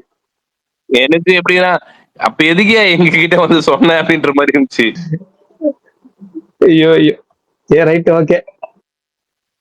ஆனா இதுல என்ன ஒரு விஷயம்னா, கேட்டதுக்கு வந்து ரிப்ளை என்ன வந்ததுன்னா, முதல்ல வந்து அவர் படத்துக்கே போக மாட்டாரு, இதுக்கு வருவாரா அப்படின்னு ஒரு ரிப்ளை வந்தது. கேமியோ எல்லாம் பிரச்சனை இல்ல சும்மா ப்ரோ, அது ஒரு 3-4 நாள் தானே. டக்குன்னு தலையை வந்து படம் நடிச்சுட்டு அவரோட மூவி லிஸ்ட்ல அதை சேர்த்து. ஆமா அது இப்ப கேமியோ எல்லாம் வந்து பண்ணிடலாம், கேமியோ எல்லாம் பண்ணிடுவாரு. இந்த ஒரு படம் பண்ணா அதுவும் அவர் படம் கணக்குல தானே வரும், 51-2 போயிடும்ல. கரெக்ட். விஷால் சந்தோஷமா? ஓகே. ஏப்பா வாய்ஸ் ஒரு குத்தாலே வந்து படத்து லிஸ்ட்ல ஆட் பண்ணிடுறாங்க, இதுல கேமியோ பண்ண ஆட் பண்ண கூடாதுன்னு எதனா இது தானே? விஷால் ப்ரோ ஒரு எக்ஸைட்மெண்டே இல்ல. நேத்து நைட்டு திடீர்னு வந்து ரீல்ஸ் கால் பண்ணினே இருந்தேன். விஷால் பொறுமை, ரீல்ஸ் ஸ்க்ரால் பண்ணினே இருந்தேன். டக்குன்னு பார்த்தா தம்மு அந்த சாங் வந்து சிம்பு வந்து பிரைம் சிம்பு அப்படின்னு வருது.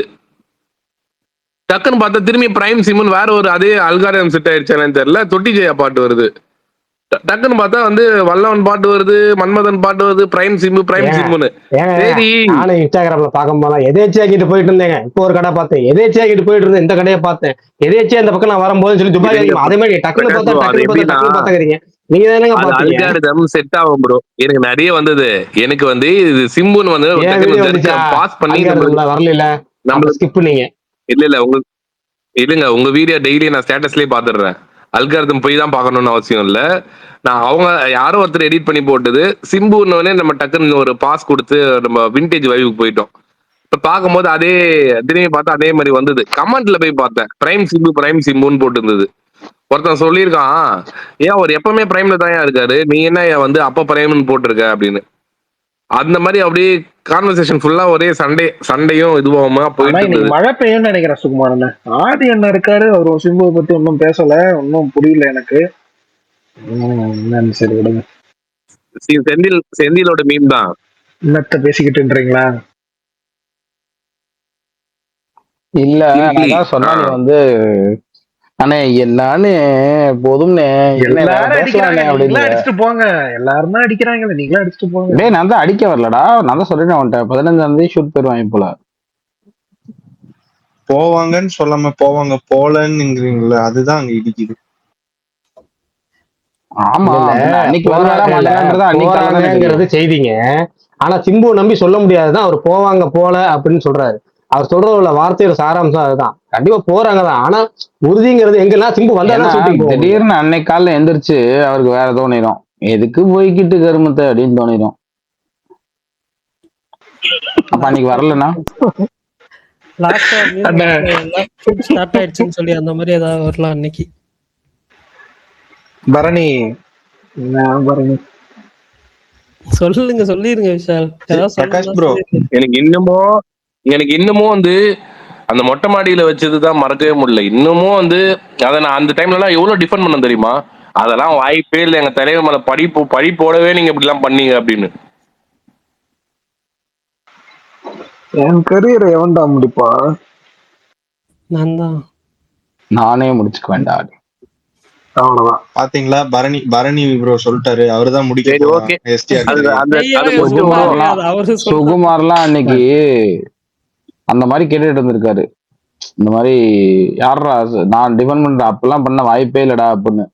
கடைசியில கூட்டு போய் மொட்டை மாடிக்கு காமிச்சிட்டாங்களாம், இந்த இதான் மொட்டை மாடி, இங்க வா. நான் உண்மையிலே ஆதி ப்ரோ சரியான டிஃபெண்ட் அந்த டைம்ல எல்லாம் வந்து அப்படியே வந்து எப்படி சொல்றது, புதுப்பேட்டையில தனுஷ் வந்து கிளைமேக்ஸ்ல டக்குன்னு பெரிய கத்தி எடுத்துட்டு டேய் வாங்கடா இப்ப வாங்கடான்னு அவசரப்பட்டே குமார் அப்படின்ற மாதிரி என் கூட வரவங்களாம் சொன்னானுங்க, அவசரப்பட்டியடா இவ்வளவு சண்டை போடுறியடா. இல்ல எனக்கு தெரியும் நீங்க எப்படி டிஃபெண்ட் பண்ணிருப்பீங்கன்னு. ஏன்னா சிம்பு ஃபேன்ஸ் எல்லாரும் தனித்தனி குணம்லாம் கிடையாது, எல்லாரும் ஒரே மாதிரி தான் வச்சுக்கோங்க. அதனால அது ஒன்றும் டிஃபரன்ஸா இது கிடையாது. நீங்க என்ன பண்ணிருப்பீங்களோ அதே தான் அவனும் பண்ணியிருப்பான். நீங்க விசால்ட்டு கேட்டீங்கன்னு வச்சுக்கோங்க, அவனும் அந்த நேரத்துல அதே தான் பண்ணியிருப்பான். அதெல்லாம் இல்ல அண்ணன் ஷூட்டிங்க்கு வந்திருக்காரு அப்படின்னு பேசிட்டு இருந்திருப்பான் யார்கிட்டயாவது. நீங்க பார்க்க தனித்தனி ஆட்கள் மாதிரி தெரிவிங்க, ஆனா எல்லாம் ஒரே ஆட்கள் தான். டெய்லி 9 to 9:20 பிரகாஷ் அண்ணா சிம்புவை வருத்தல். இது ஆரம்பிச்சிடலாமா? டெய்லி 9. ஆரம்பிச்சிடலாமா? என்ன இப்படி பண்றீங்க? வாங்கண்ணா நம்ம கட்சிக்கு போவோம். இல்ல பிரகாஷ் ப்ரோ, இல்ல அந்த டாபிக் போறதுக்கு முன்னாடி சுகுமார் ப்ரோ குசியா வரக்காக மட்டும் இந்த செய்தி சொல்லிடுவோம். மன்மத பாய்னு ஒருத்தர் ட்வீட் போட்டிருந்தாரு, பிரேக்கிங் நியூஸ். கேஸ் சிலிண்டர் பற்றாக்குறையால் படப்பிடிப்பின் போது பணிபுரியும் டெக்னீசியர்களுக்கு உணவு வழங்க முடியாத காரணத்தினால் அனைத்து திரைப்படங்களின் படப்பிடிப்பையும் நிறுத்தப்பட பெரிதும் வாய்ப்புள்ளதாக தகவல்கள் வெளியாகியுள்ளது அப்படின்னு போட்டு தலைவன் நவ் அப்படின்னு போட்டு ஒரு இதை போட்டிருந்தாரு. சுகுமார் ப்ரோக்காக சொல்லி முடிச்சிருவோம். இப்போ வந்து சுகுமார் ப்ரோ யார் ஆரம்பிக்கிறீங்க? ஆதிண்ணா இருக்கீங்களாண்ணா? ஆதி ப்ரோ ஸ்டார்ட் பண்ணிட்டு இல்ல வேற சுகுமார் ப்ரோ இருக்காரா இல்லையா? First doubt. திடீர்னு டாபிக் வந்து அமைதியை ஓடிக்கிட்டாரு. ஆமா காணோம். ஆதிண்ணா நீங்க ஆரம்பிங்க. தோழர் நற்பணி இயக்கம் ஒரு கட்சி ஆரம்பிக்கிறோம்னா என்னங்க இது அநியாயமா இருக்கு. எல்லாரும் கதையை கேட்டுவிட்டு சும்மா கேட்டுவிட்டு என்னங்க அது கேட்டுட்டே இருக்கீங்க. அப்படி வந்து நான் என்ன கட்சி ஆரம்பிக்கிறேன்? நான் எனக்கு எலக்ட்ரல் பாலிடிக்ஸ்ல நம்பிக்கை இல்லை, பிடிக்காது எனக்கு. தூக்கி போறதுக்கு முன்னாடி டக்குன்னு சொல்லிட்டு போயிருங்க, நீங்க கட்சி ஆரம்பிச்சிட்டீங்க சொல்லுங்க. இப்போ முதல்ல இருந்து வரணுமா இல்ல நான் சிஎம் ஆயிட்டேன் அப்படின்றதுல இருந்து வரணுமா? சிஎம்லாம் ஆகல. ஃபர்ஸ்ட் நீங்க கட்சி ஆரம்பிச்சிட்டீங்க, தேர்தல் வரப்போகுது. இப்ப தேர்தல் தேதி அறிவிக்க போறாங்க. இப்ப நீங்க வந்து தேர்தல் அறிக்கை கொடுக்க போறீங்க. மக்களுக்கு சிறந்த நலத்திட்டங்களும் ஒரு 5 திட்டங்கள் சொல்லுங்க. அது இது வரைக்கும் பெரும்பாலும் யாருமே இல்லாத ஒரு சிறப்பான திட்டங்களா சொல்லுங்க. 5 திட்டங்கள். இல்ல ப்ரோ, யாருமே இல்லாததுன்னு எல்லாம் தெரியல. ஆனா எனக்கு தெரிஞ்சது சொல்றேன். எனக்கு என்ன தோணுதோ அது நான் சொல்றேன். சொல்லுங்க. இப்போ நான் என்ன பண்ணலாம்னா, முதல்ல வந்துட்டு எல்லா இடத்துலயுமே தமிழ்நாடு ஃபுல்லா எல்லா இடத்துலயுமே ரோடு போடணும். எல்லா இடத்துலயுமே அந்த குண்டு குழியுமா இருக்கிற அந்த பேட்சி அந்த இது எல்லாமே அது போட்டா நிறைய ஆக்சிடென்ட் வந்து தவிர்க்கலாம். நிறைய நடக்குது, அது கண்ணுக்கு தெரியாம நியூஸா வரமாட்டேங்குது. நிறைய இந்த மழை டைம்ல இருந்து நிறைய குவாலிட்டியான ரோடு போடுவோம் கண்டிப்பா வந்துட்டு ஆட்சிக்கு வந்தா 1966 நீங்க கட்சி தொடங்கிட்டீங்க. ஒரு தேர்தல் அறிக்கை கொடுங்கன்னு நான் கேட்கல. 2026 கட்சி தொடங்கிட்டீங்க. 2026க்கும் அது போடணும் ப்ரோ. நான் ரோடு போடணும்னு சொல்றது மொத பாயிண்ட். ஓகே சரி ரைட் ஓகே. கார் வச்சிருக்கவங்க சரி, பைக் வச்சிருக்கவங்களும் சரி, எல்லாருக்கும் தெரியும் அது கஷ்டம் எவ்வளவு அப்படின்னு. அது ரெண்டாவது அம்சம். நான் மெயினா அந்த ஒரு இது பண்ணிப்பேன். அது ரெண்டாவது அம்சம் வந்துட்டு இந்த இலவசம் அப்படி இப்படின்லாம் சொல்றாங்க. அது சில பேர் வாங்க மாட்டேன்னு சொல்றாங்க, சில பேர் வாங்குவேன்றாங்க. ஆனா வந்துட்டு அது எத்தனை பேர் பயன்படுது அப்படின்றதுதான் முக்கியம். ஆல்ரெடி இருக்கு, நிறைய உணவகம் இருக்கு, அம்மா உணவகம்லாம் இருக்கு. அந்த மாதிரி வந்துட்டு ஆஹ், எப்படி சொல்றது, அதுவுமே காசு ஒரு ஒரு ஒரு அமௌண்ட் கொடுத்தா கிடைக்கும் அப்படின்ற மாதிரி இருக்குல்ல. இன்னும் குவாலிட்டியா, இன்னும் நல்லா, இன்னும் வந்து ஒரு இன்னும் எவ்வளவு கம்மி பண்ணி கொடுக்க முடியுமோ அதுக்கு அந்த குவாலிட்டி சாப்பிட்டா எப்பேற்பட்டவனா இருந்தாலுமே. இப்ப அம்மா உனக்கு அப்படிதான் பாராட்டினா. இப்போ நிறைய டைம் நிறைய பேருக்கு ஹெல்ப் பண்ணிருக்கு அந்த அந்த ஒரு ஃபுட்டு. அதுல ஒரு சில இடத்துல வந்துட்டு குவாலிட்டி இஷ்யூஸ் அந்த மாதிரிலாம் வருது இல்ல. அதுவுமே இல்லாம அந்த மாதிரி இருக்கிறதுலாம் வந்து நான் ஆட்சிக்கு வரும்போது அது நடக்கும் அப்படின்ற மாதிரி ஒரு சொல்லலாம் அப்படின்னு. ஓகே, அப்பப்போ 2. இன்ஸ்பெக்ஷன் 3வது நடக்கும். 3வது வந்துட்டு கவர்மெண்ட் ஸ்கூல் வந்துட்டு ஈக்குவலா பிரைவேட் ஸ்கூலுக்கு ஈக்குவலா வந்துட்டு நடத்தணும்னா சும்மா சொல்லியிருந்தா மட்டும் போடாது. நான் வந்து நீட் எதிர்க்கிறேன், அது எதிர்க்கிறேன், எதிர்க்கிறேன்னு சொல்ல தேவையில்ல. நான் வந்து சரி மத்திய சைட்ல என்ன வேணா வச்சுட்டு போட்டோம், நான் அதுக்கேற்ற குவாலிட்டியான ஸ்டாஃபை டிப்ளாய் பண்ணி அதுக்கேற்ற இல்ல அந்த ஸ்டாஃப்க்கு அந்த அதுக்கேற்ற ஒரு ட்ரைனிங் கொடுத்து பசங்களுக்கு வந்துட்டு அந்த அளவுக்கு இருக்கிற மாதிரி எஜுகேஷன் லெவல் வந்துட்டு கவர்மெண்ட் ஸ்கூல்ல படிச்சாதான் வந்து நம்மளுக்கு வந்து சில விஷயங்கள்லாம் வந்து நமக்கு தெரியும். அதுல படிச்சாதான் நம்மளுக்கு வந்து வேலை கிடைக்கும் அப்படின்ற அளவுக்கு வந்துட்டு ஸ்கூல் காலேஜஸ் எல்லாம் வந்து அந்த அளவுக்கு குவாலிட்டி வந்து இம்ப்ரூவ் பண்ணணும். இன்ஃப்ராஸ்ட்ரக்சரும் சரி, அவங்களுக்கான அந்த படிப்போட அந்த இது. இப்போ ஒரு சமச்சீர்னு சொல்லிட்டு ஒன்று கொண்டு வந்துட்டு அது ஒண்ணுமே இல்லை அந்த சிலபஸ்ல. அது அது கஷ்டப்படுற பசங்களுக்கு படிக்க முடியும் அப்படின்னு அது மாதிரிலாம் இல்லை. எந்த ஒரு சிலபஸ் கொடுத்தாலுமே பசங்க கொடுத்தா படிச்சிருவாங்க. அதுக்கு சொல்லி கொடுக்கறதுக்கு அளவுக்கு கரெக்டான ஸ்டாஃப் இருக்கணும். அந்த ஸ்டாஃப் வச்சு ஸ்கூல் டியூஷன்லாம் தனியா போகணும்னு அவசியம் இல்லை. ஸ்கூல்ல அழகா சூப்பரா சொல்லி கொடுத்து கவர்மெண்ட் ஸ்கூல் அண்ட் காலேஜஸ் அதே சேம் டைம் கவர்மெண்ட் ஹாஸ்பிட்டல்ல வந்துட்டு ஃபெசிலிட்டி இருக்குன்னு சொல்றாங்க. பட் ஆனா நிறைய இடத்துல ஃபெசிலிட்டி கிடையாது. ஓமந்தூர்லாம் போய் பாத்தீங்கன்னா உங்களுக்கு தெரியும். சென்னையில மட்டும் நான் சொல்றேன். எதுக்குமே சென்னையில இருக்கிற மாதிரி ஒரு சில ஹாஸ்பிட்டல்ல வந்துட்டு பிரைவேட்ல இருக்கிற மாதிரி எல்லாமே வந்து கவர்மெண்ட் ஹாஸ்பிட்டல்லையும் எடுத்துட்டு வர ட்ரை பண்ணுவோம்.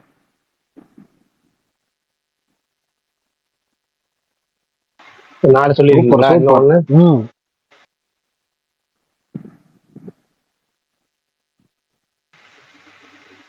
யாராவது இருக்கீங்களா? இருக்காரு. ஒரு டவுட், எனக்கு ஒரு டவுட்.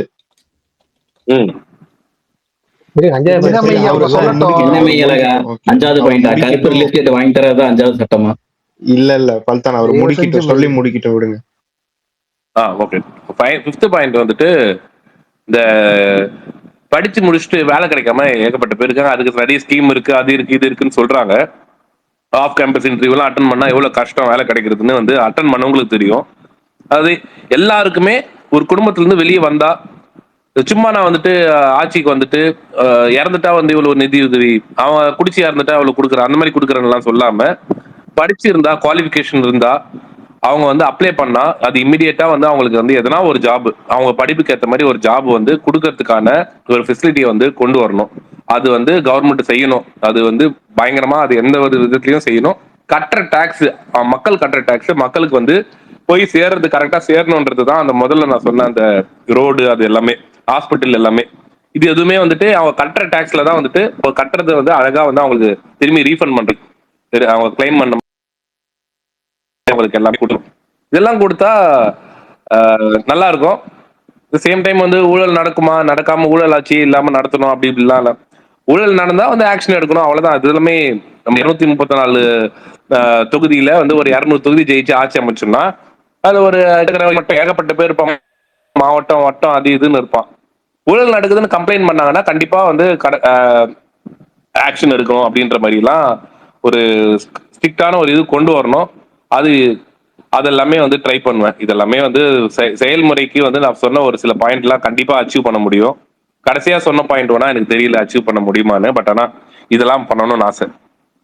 கண்டிப்பா அது வந்து கவர்மெண்ட் நினைச்சா இதெல்லாம் பண்ண முடியும். கடைசி சொன்ன பாயிண்ட் மட்டும் சங்கர் படம் மாதிரி இருந்துச்சு. இல்ல அது முடியாது, அது முடியாது. அதான் சொல்றேன். ரைட். இப்ப முதலமைச்சர் ஆயிட்டீங்க, 2 திட்டங்களை முத நாள் கையெழுத்து போட்டு 2 திட்டங்களை செயல்படுத்த போறீங்க, என்ன பண்ண போறீங்க?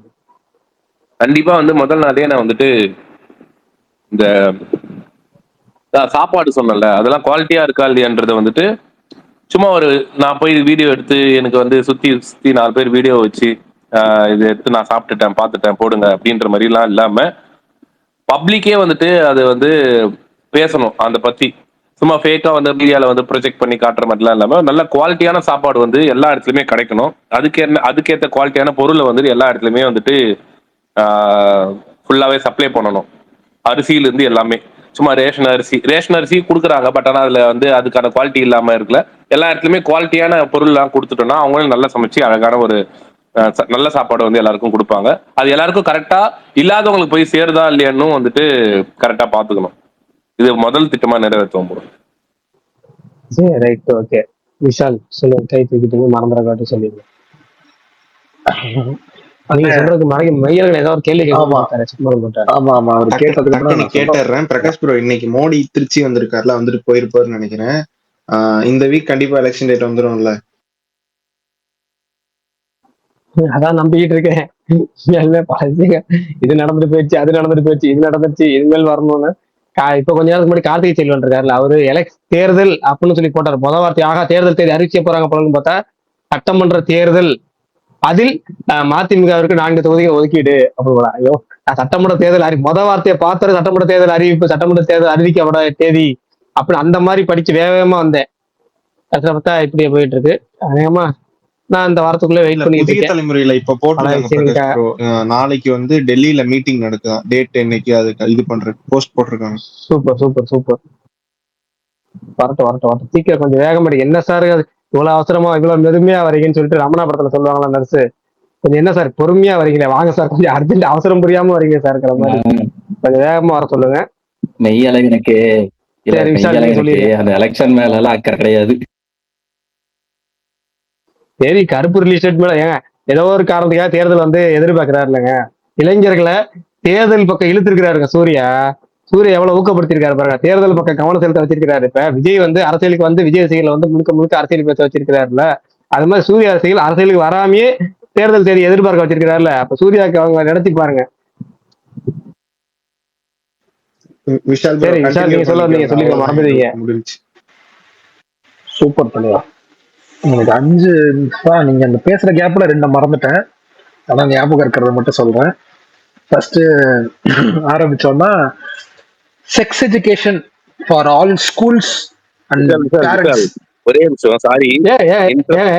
ஏன் அவர் சொல்ல வர புதுசா அவர் கருத்து சொல்ல வர்றாரு நாட்டுக்கு, இருங்க. இல்ல நான் அவர் சொல்றதுக்கு முன்னாடி வந்துட்டு விஷால் சொல்லி விஷால் கிட்ட தான் சொல்லணும். விஷால் தான் சொல்லுங்க. மயக்கனே 2 பாயிண்ட் மறந்துட்டாரு. எவ்வளவு பிரைட்டா ஆரம்பிக்கிறாரு.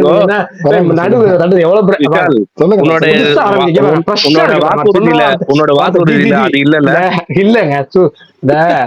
சுமார் முஞ்சி குமார் எல்லாரும் இல்லப்பா, இல்ல பிரகாஷ் ப்ரோ, அது மட்டும் கேட்டுக்கிறேன். உன்னோட வாக்குறுதியில அது இல்ல இருக்கும். அது எப்படி இல்லாம இருக்கும்? அது சிஎம் ஆனதுக்கு அப்புறம் சொல்லுங்க கம்ப்ளீட் பண்ணுங்க.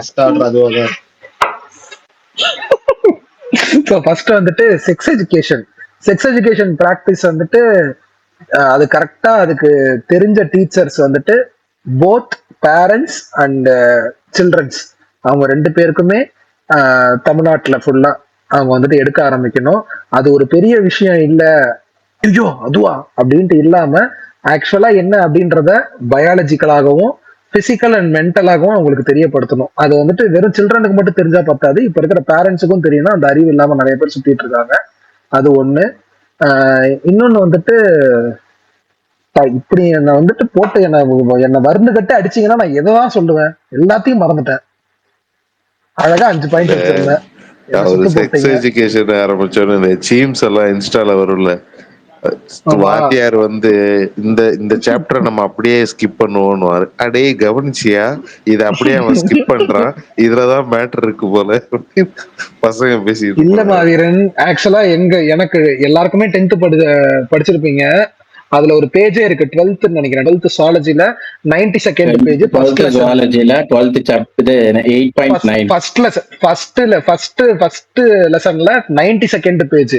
அது ஃபுல்லா காண்டம் பத்தியும் நிறைய விஷயம் பேசியிருப்பாங்க. அதை எங்க கிளாஸ்ல எடுக்கவே இல்லை. அந்த மேம்கிட்ட போய் நான் பர்மிஷன் வாங்கிட்டு நான் செமினார் எடுக்கிறேன் அப்படின்ட்டு சொல்லி நான் செமினார் எடுத்தேன் அந்த டாபிக்.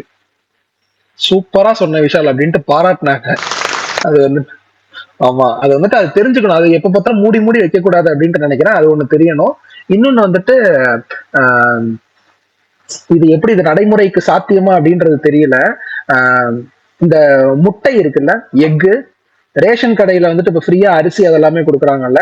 நானா இருந்தேன்னா ஃப்ரீயா முட்டையும் டிஸ்ட்ரிபியூட் பண்றதுக்கு, அதாவது பாயில்டு எக் கிடையாது, பச்சை முட்டை. பச்சை முட்டையை ஃப்ரீயா டிஸ்ட்ரிபியூட் பண்றதுக்கு நான் ஒரு அரசாணை கொடுப்பேன். இப்ப நிறைய வெஜிடேரியன் இன்கிரீடியன்ஸ்ல கிடைக்கிற சத்து எல்லாமே ஒரு முட்டை 2 முட்டையிலே நமக்கு கிடைக்க வாய்ப்பு இருக்கு. ஸோ அதனால நான் அதை பண்ணுவேன். அது எல்லாருக்குமே ரொம்ப ஹெல்ப்ஃபுல்லா இருக்கும் அப்படின்ட்டு நான் நம்புறேன். 2வது விஷயம் அது. 3வது விஷயம், ஃபாரின் கண்ட்ரிஸ் அந்த மாதிரி நிறைய கண்ட்ரிஸ்ல நான் பார்த்துருக்கேன். நம்ம ஊர்ல பெருசா இல்ல. கர்ப்பமா அதாவது புதுசா குழந்தை பெத்தெடுத்த தாய்களுக்கும் அப்புறம் இந்த பீரியட்ஸ் டைம் இந்த மாதிரி விஷயம்லாம் இருக்குல்ல, அவங்களுக்கு தேவையான அந்த இது இருக்குல்ல, சில எப்படி சொல்றது, பேடா இருக்கலாம், அப்புறம் ஃபீடிங் ரூமு, இதெல்லாம் நிறைய இடங்கள்ல கிடையவே கிடையாது. இது எல்லாமே மேக்சிமம் முடிஞ்ச அளவுக்கு எல்லா இடங்கள்லயும் இதை வந்துட்டு இப்ப நம்ம அந்த பப்ளிக் டாய்லெட்ஸ் எல்லாம் போடுறாங்கல்ல, அந்த மாதிரி இந்த விஷயமும் அதுக்கு இருக்கிற மாதிரி என்ன பண்ண முடியுமோ அதை நான் பண்ணுவேன். இன்னொன்னு, நான் ரோடு யோசிச்சேன், பட் ஆனா சுகுமார் என்ன சொல்லிட்டாரு. ஆனா அது எப்படி, அது ப்ராக்டிக்கலி எப்படி பாசிபிள் அப்படின்றது தெரியல. அப்புறம் இந்த ஜாதி வெறியோட சுத்திக்கிட்டு இருக்காங்கல்ல, ஜாதி வெறி, ரசிக வெறி. இந்த ஒரு நடிகருக்கு ரசிகரா ரொம்ப எக்ஸ்ட்ரீமா இருக்கிறவங்க, ரொம்ப ஜாதிய ரீதியா ரொம்ப எக்ஸ்ட்ரீமா இருக்கிறவங்க, இவங்க 2 பேருக்கும் ப்ராப்பர் கவுன்சிலிங். அந்த கவுன்சிலிங் எந்த அளவுக்கு அவங்களுக்கு தீர்வாகும் அப்படின்றது தெரியல. பட் ஆனா ரொம்ப ப்ராப்பர் கவுன்சிலிங் கொடுக்கணும். இந்த விஷயம் நான் பண்ணுவேன். இன்னொன்னு மறந்துட்டேன். குறிப்பா ஸ்பேஸ்ல வந்து எப்ப அந்த அப்டேட் வரும், எப்ப ஷூட்டிங் போவாருன்னு கேட்காத அளவுக்கு இருக்கணும் அது. ஆனா ஷூட்டிங் போக மாட்டாருன்னு தெரிஞ்சும் வெறி பிடிச்சு போய் எப்ப ஷூட்டிங் போவாரு அப்படின்னு கேக்குற மாதிரி இருக்க கூடாது. இப்ப நான் சொல்லிட்டேன்ல, சொல்லி முடிச்ச உடனே இப்ப ஒருத்தர் பிரகாஷ் AK-64 என்ன ஆச்சு அப்படின்ட்டு வந்து 5 நிமிஷத்துல அப்படி கேக்குறாங்களா இல்லையான்னு பாருங்க பிரகாஷ் அண்ணன்ட்ட. அது ரசிக வெறி இல்லையே விஷால், பரணி அப்டேட் தெரிஞ்சுக்கிற ஒரு இது. அது ரசிக வெறியில வராது. இல்ல பரணி, அது ரசிக ஆர்வம்.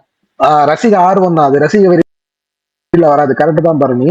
இப்போ இப்படி வேணாம் பரணி, உங்களுக்கு ட்ரிகர் பண்ணி நான் ஏதாவது பேசிட போறேன். கரெக்ட் தான். இவ்வளவு குழப்பத்திலையும் பரணி தெளிவா இருந்திருக்கு அப்படியே எனக்கு ஆச்சரியமா இருக்கு. அப்படி கடைசியா ஒரு பாயிண்ட் மறந்துட்டுல. இல்ல அந்த பாயிண்ட் வேணாம் பண்ணுங்க. அப்புறம் வந்துட்டு ஸ்பெஷலைஸ்டா பர்சனலா ஒரு, நானே சொல்லிடுறேன், பர்சனலா ஒரு திட்டம். இப்ப நீங்க வந்துட்டு ஒவ்வொரு நபர்கிட்ட இருந்து ஒரு திட்டத்தை போடலாம் அப்படின்னு நினைச்சீங்கன்னா, வருஷத்துல 365 நாள்ல ஒரு 250 நாள். ஏன்னா இப்ப நான் அந்த ரசிக வெறின்னு சொல்லிட்டேன், திருப்பி நான் அதை பத்தி பேசணும்னு வைங்க சுகுமாரண்ண, என்னையே நான் கேவலப்படுத்திற மாதிரி இருக்கும். அதனால நான் அந்த பாயிண்ட சொல்லல. அதை நீங்க கண்டினியூ பண்ணி முடிச்சிருங்க. இதுதான் என்னுடைய 250 நாள் கண்டிப்பா ஷூட் போன சிம்பு அப்படின்னு சட்டம் போடுறேன். சத்தியமா நான் சொல்ல மாட்டேன். அதெல்லாம் நான் கடவுள். விஷால் வந்து இப்ப திட்டங்களை சொல்லிட்டீங்க, தேர்தல் அறிக்கையை சொல்லிட்டீங்க, சிஎம் ஆயிட்டீங்க, ஏதாவது ஒரு 4 நலத்திட்டங்களை சொல்ல போனீங்க. 2 சிஎம் ஆயிட்டீங்க, சிஎம் ஆனோடனே ஒரு 2 நலத்திட்டம் அறிமுகப்படுத்துறீங்க. சண்டை போட்டு பிளாக் பண்ண அந்த பிட் ஐடி எல்லாம் திருப்பி வாங்கி தருவேன் பண்ணுவான். சி அது சிஎம்மா இருந்துட்டு அந்த வேலையெல்லாம் பண்ண வேணாம். அதுக்கெல்லாம் நிறைய ஆப்ஷன்ஸ் இருக்கு. அது அதான் இந்த 35 வயசு தாண்டினவங்களுக்கு எல்லாம் தெரியல. 2K கிட்ஸ், ஜென்சி கிட்ஸ் எல்லாருக்குமே தெரியும் அது என்ன பண்ணணும் அப்படின்ட்டு. அதை நான் சொல்றேன். ஃபர்ஸ்ட் திட்டம் என்ன பண்ண போறேன் அப்படின்னா, விவசாயிகள் இருக்காங்கல்ல, விவசாயிகள் வந்துட்டு அவங்க நிலத்தை வந்துட்டு அவங்க அரிசி அறுவடை பண்றது எல்லாமே இருக்குல்ல, டைரக்டா அவங்களே இந்தியா ஃபுல்லா டிஸ்ட்ரிபியூட் பண்ற மாதிரி ஒரு ஆப். அதுல அவங்க வச்சதுதான் விலையா இருக்கும். அவங்க தான் டைரக்ட் செல்லரா இருப்பாங்க. நடுவில் இருக்க மீடியேட்டர் எல்லாரையுமே தூக்கிடுவேன். நோ மீடியேட்டர் இன் தமிழ்நாடு. சினிமா காரங்க மாதிரியே நீங்க அறிக்கையே ராஜேஷ் ப்ரோ, என்னன்னா நம்ம சிஎம் ஆகிறது நடக்க போறது இல்லதான், அது சினிமாத்திரம் மட்டும் பேசணும் நம்ம. ஆனா ஏதாச்சும் ஒரு வித்தியாசமா தேர்தல் அறிக்கை கொடுப்போம், வித்தியாசமான நலத்திட்டங்கள் சொல்லுவோம் அப்படிங்கிறதுக்குதான். அவர் ஃபர்ஸ்ட் பாயிண்டா பாத்தீங்கல்ல எப்படி ஒரு இதா ஆரம்பிச்சாருன்னு, அது மாதிரி ஒரு வித்தியாசமான ஒரு விஷயங்களை கேட்கும்போது நம்ம தெரிஞ்சுக்கலாம்ல. இப்ப என்னென்ன அம்சங்கள் இருக்கு, இதெல்லாம் குறைபட்டு பல விஷயங்கள் சினிமாத்தனமா இருக்கலாம், பல விஷயங்கள் இன்னும் கொஞ்சம் மேற்கொண்டு செயற்கையா கூட இருக்கலாம். ஆனா அவங்க தனிப்பட்ட நபர்களுக்கு என்னென்ன ஆர்வம் இருக்கு. அவன் சொன்ன விவசாயத்தை சினிமாக்காரங்க தான் காப்பாத்துறாங்கன்னு சொல்லி இது பண்ணா நம்மளும் அதே தான் பண்றோமா? இல்லங்க, ஏதாவது இல்லையா? நடுவுல பேசும்போது நடுவுல அவன் சொன்னான்ல, இந்த இது ஒண்ணு சொன்னானே, ஃபீடிங் ரூம், அது சந்தமான்றது.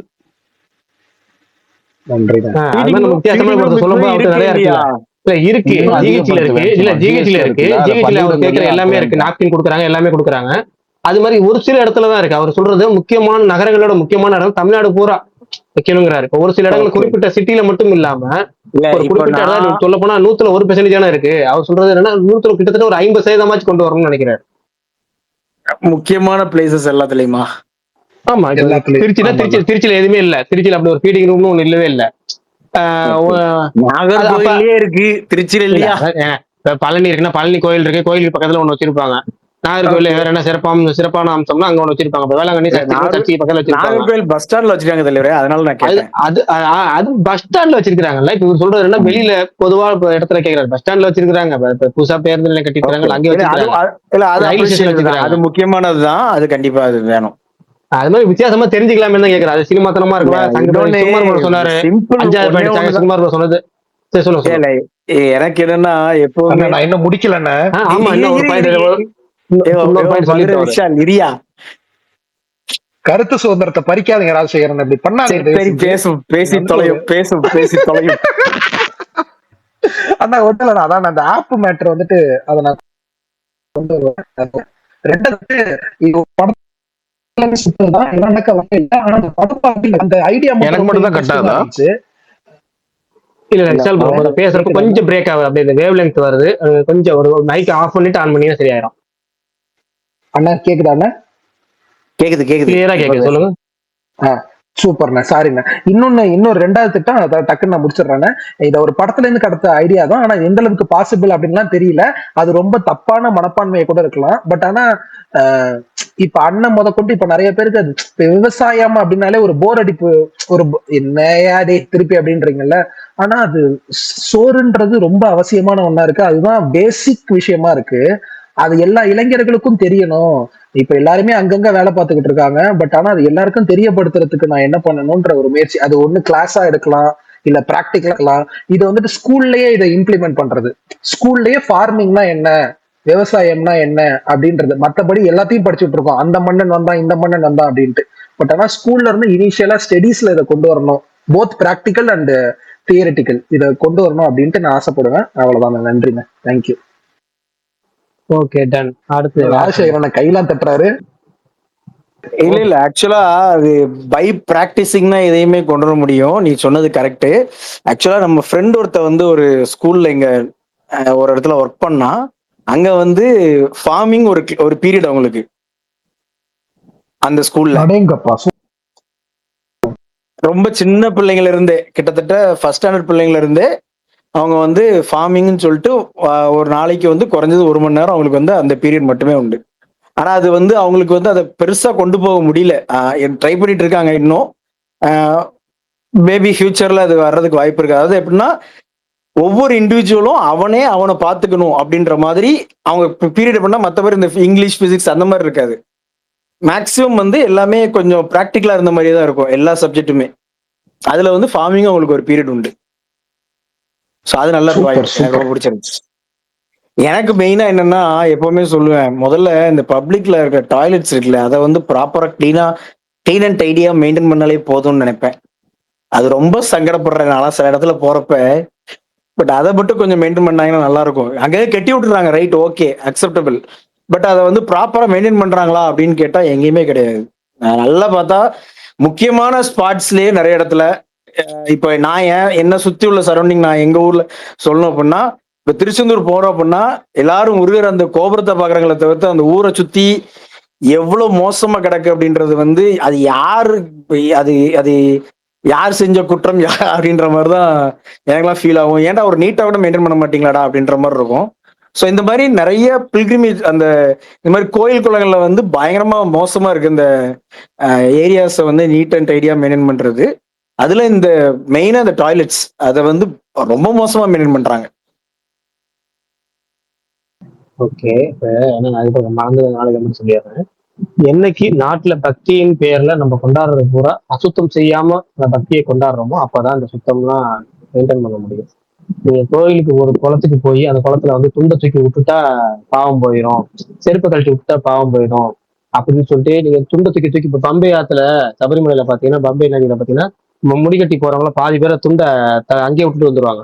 குளிச்சுட்டு இருக்கோம் பம்பையில முடிஞ்சு அங்கேயே விட்டுருவாங்க. நீங்க பக்தியை புனிதமா வச்சுக்க வரைக்கும் பிரச்சனை கிடையாது. ஆனா புனிதத்துல நீங்க அந்த புனிதத்தை நீங்க தான் ஸ்பாயில் பண்றீங்கிறதே இருக்குல்ல. அது மாதிரி ஒவ்வொரு கோயிலையுமே என்னைக்கு பக்தியை நம்ம அளவுக்கு மிஞ்சி கொண்டு போயிட்டு ஒவ்வொரு இடத்துல அசுத்தமாக்கிட்டு தான் பக்தியை கொண்டாடுறோம். ஹோலி பண்டிகை கொண்டாடுறாங்க, அது ஏதோ ஒரு இந்து பண்டிகை அப்படின்னு சொல்லி கொண்டாடுறாங்க. ஆனா ஹோலி பண்டிகை எப்ப என்ன பண்றாங்க, ஒரு நதியில இறங்கி கலர் பொடியை தூக்கி அந்த நதியை ஃபுல்லா அந்த ஆறு பூரா கலர் பொடி ஆக்கி விட்டுறாங்க. பக்தி உங்களுக்கு என்ன சொல்லுச்சாங்க? ஒரு புனித நதினு சொல்லப்படுற அந்த நதியை போய் அசுத்தமாக்குன்னு சொல்லிச்சா? இல்ல இங்க என்ன பேர், நம்ம சவுத்துல ராமேஸ்வரத்தை திதி கொடுக்க போறாங்க, ஆடி அமாவாசை இல்ல வந்து சபரிமலை கேங்கு போறாங்கன்னா என்ன பண்றாங்க, பாலத்துல இருந்து துண்டு தூக்கி வீசி போட்டுறாங்க.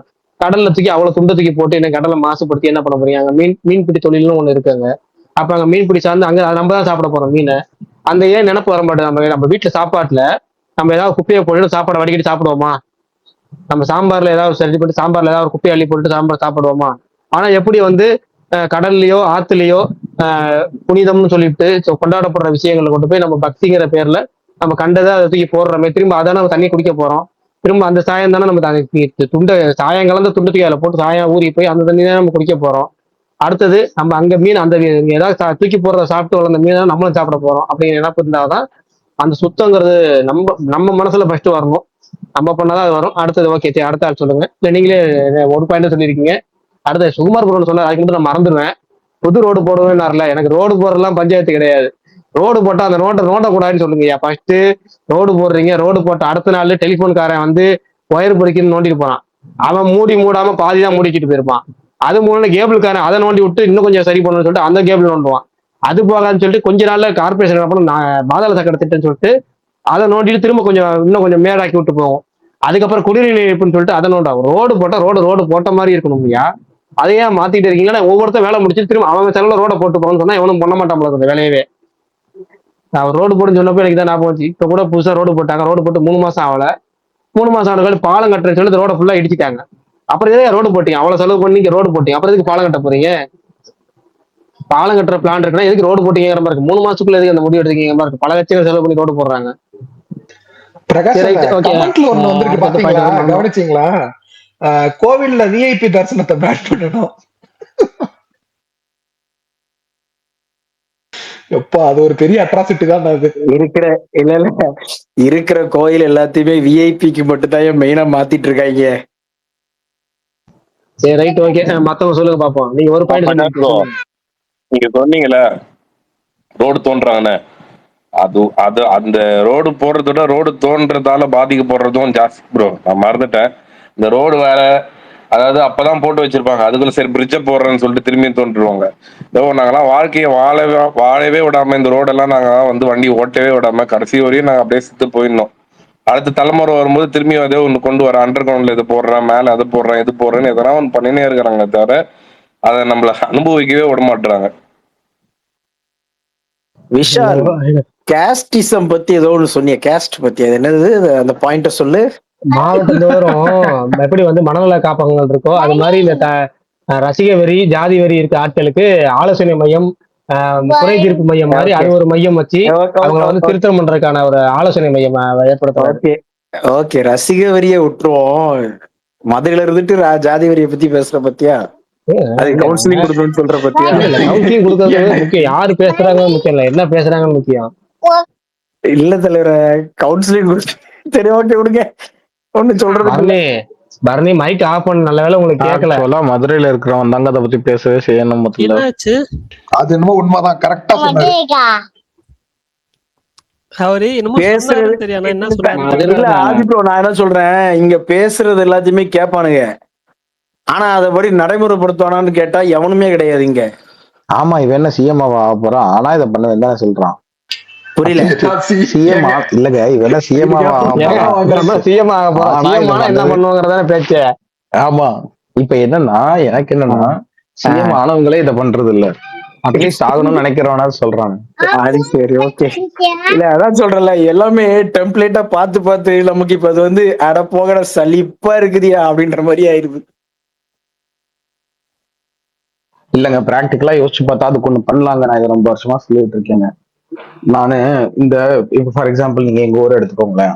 எங்க ஊர்ல இப்போ ஊருன்னு சொல்ல, ஊர் பேரையும் சொல்லிருங்க அப்படியே. மதுரை தான். இப்பதான் சொன்னேன், இந்த ஊர்ல இருக்கவங்க சொல்லணும்னு. மதுரை தான். மதுரை எடுத்துக்கிட்டீங்கன்னு வச்சுக்கோங்களேன். சும்மா ஒரு எக்ஸாம்பிளுக்கு சொல்றேன். இப்ப திமுக இருப்பாங்கன்னு வச்சுக்கோங்க. இப்போ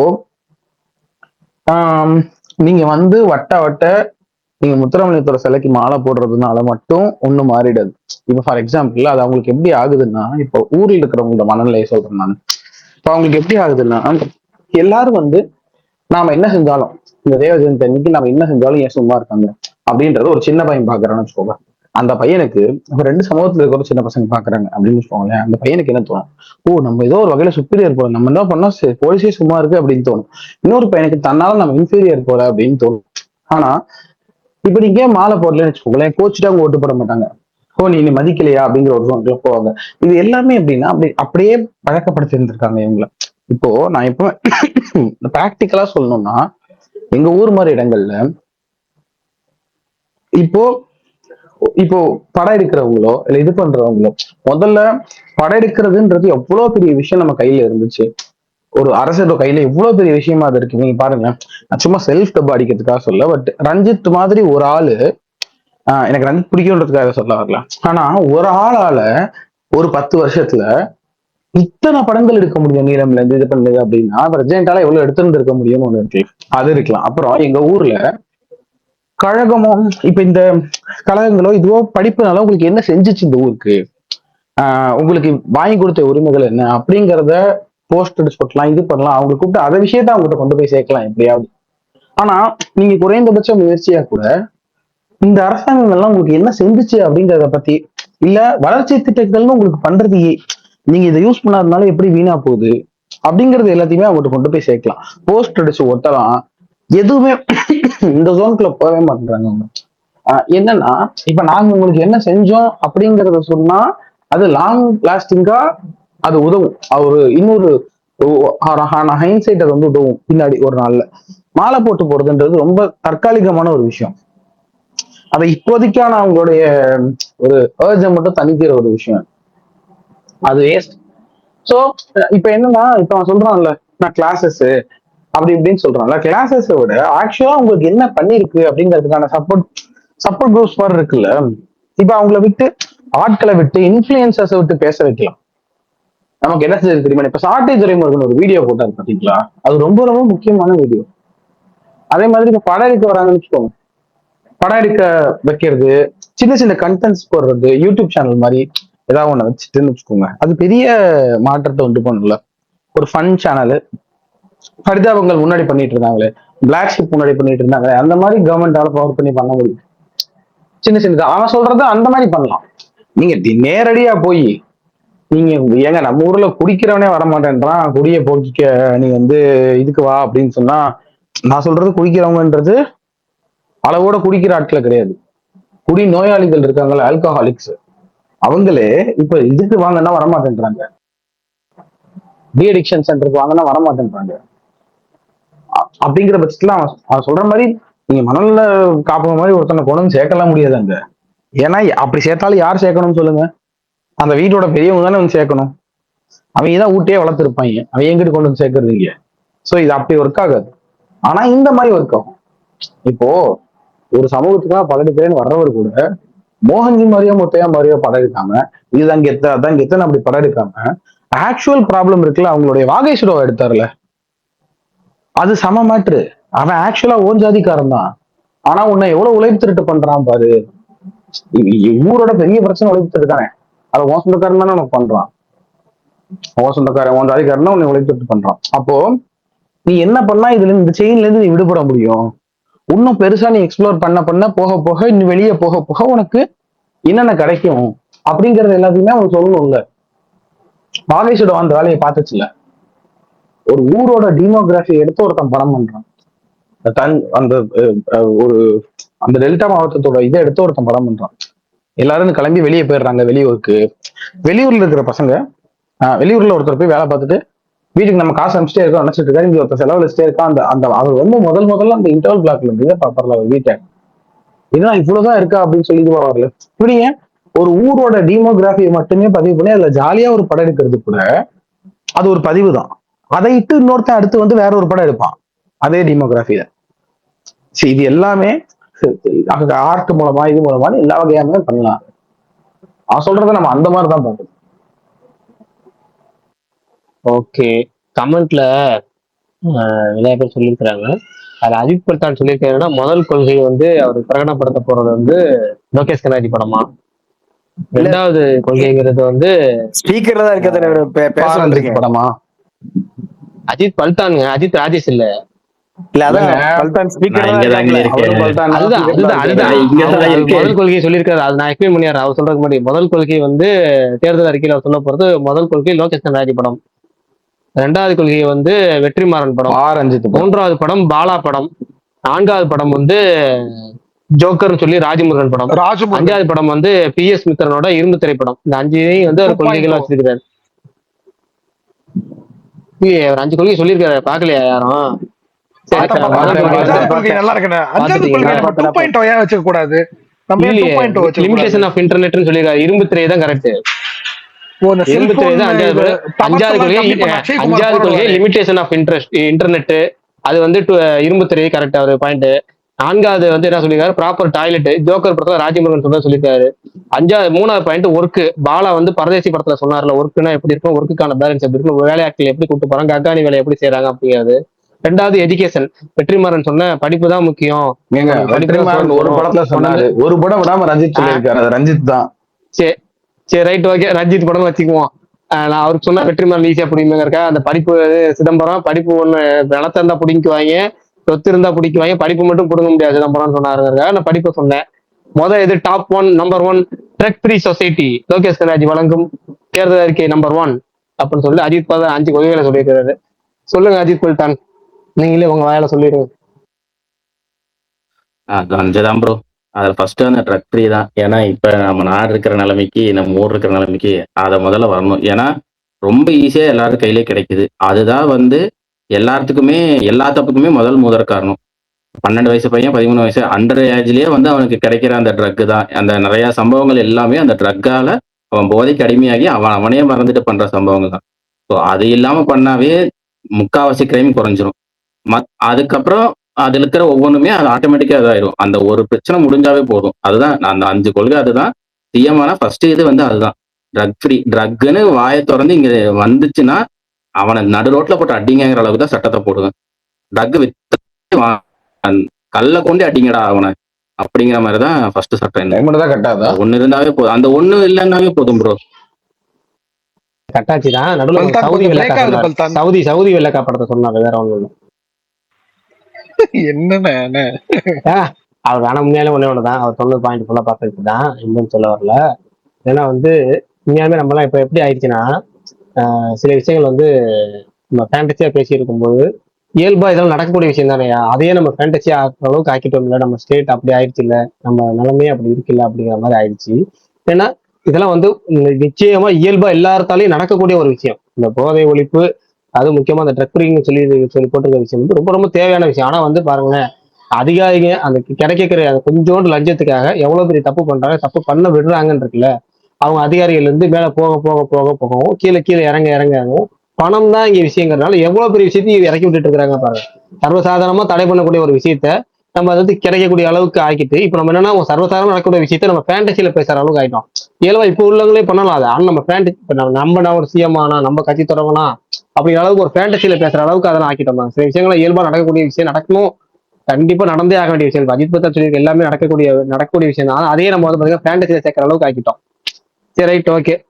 மத்தவங்க இப்ப சுவன் கேப்பாரு, தலைவா என்ன டாபிக் தலைவா நீங்க பேசுறீங்க, சொல்லுங்க தலைவா அப்படிமா போறாரு.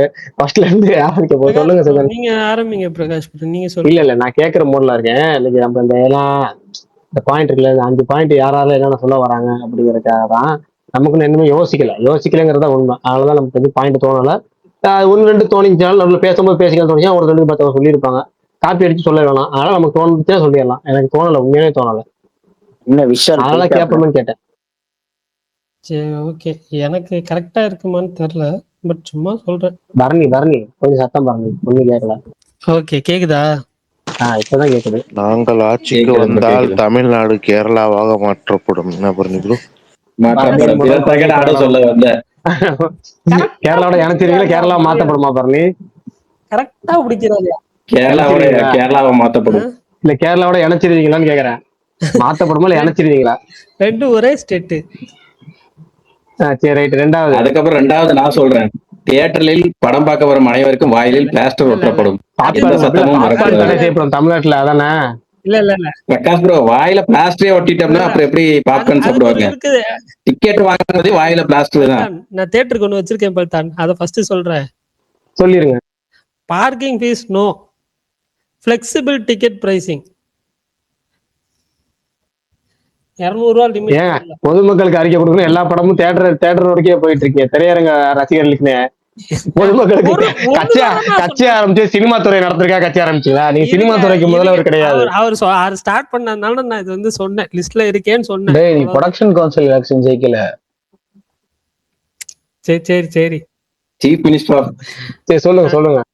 இந்த ரீசெண்டா கொஞ்ச நாள் முன்னாடி சிகரெட் விலை, ஒரு சிகரெட் விலை 76 ரூபாயா அப்படின்னு சொல்லி இதெல்லாம் போச்சு. ஆனா மாத்தவே இல்லை. அதுவும் ஆல்கஹாலும் பிரைஸ் இன்க்ரீஸ் ட்ரிபிள். அதுக்கப்புறம் வந்துட்டு இந்த சென்னை, கோயம்புத்தூர் இங்கெல்லாம் தான் வந்துட்டு டிராஃபிக் ஃபைன் ஒழுங்கா இது பண்றாங்களோன்ற மாதிரி ஃபீல் ஆகுது. மற்ற இடத்துல எல்லாம் ஹெல்மெட் போட்டு போலனாலும் பெருசா கேட்க மாட்டேங்கிறாங்க, வண்டியில சீட் பெல்ட் போடலனாலும் பெருசா கண்டிக்க மாட்டேங்கிறாங்க. அது எப்பயாவது ஒரு நாள் காசு தேவைப்படுறப்போ பண்ற மாதிரி ஃபீல் ஆகுது. அதனால அது எல்லா இடத்துலயும் கண்டிப்பா ரொம்ப ஸ்ட்ரிக்டா எல்லா சிட்டிஸ்லயும் வந்து மஸ்டா ஃபாலோ பண்ணணும். அது வர்ற எஸ்பியை பொறுத்து இல்ல பிரகாஷ் ப்ரோ, பரத்னும் நானே. பரணி சாரி, ஒரு இடைச்சர்கள் அவர் பார்த்துட்டு வராது. பரணி ஒரு இடைச்சர்கள் என்னன்னா, சிகரெட் விலை ஏத்திட்டாங்க பரணி. 72 ரூபாயா ஆகலையே தவிர சிகரெட் விலை ஏறிடுச்சு. நம்ம 72க்கு போவோம். போடுறதா போய் 150 200 போடுங்க. 72 போட்டாங்க, போடுங்க. அடிக்கவே கூடாதுன்னு போடுங்க. அடிச்சு நான் கொள்ளையடிக்கணும் போடாம அடிக்கவே கூடாதுடா அப்படிங்கிற அளவுக்கு போங்க. அதாவது ஆனா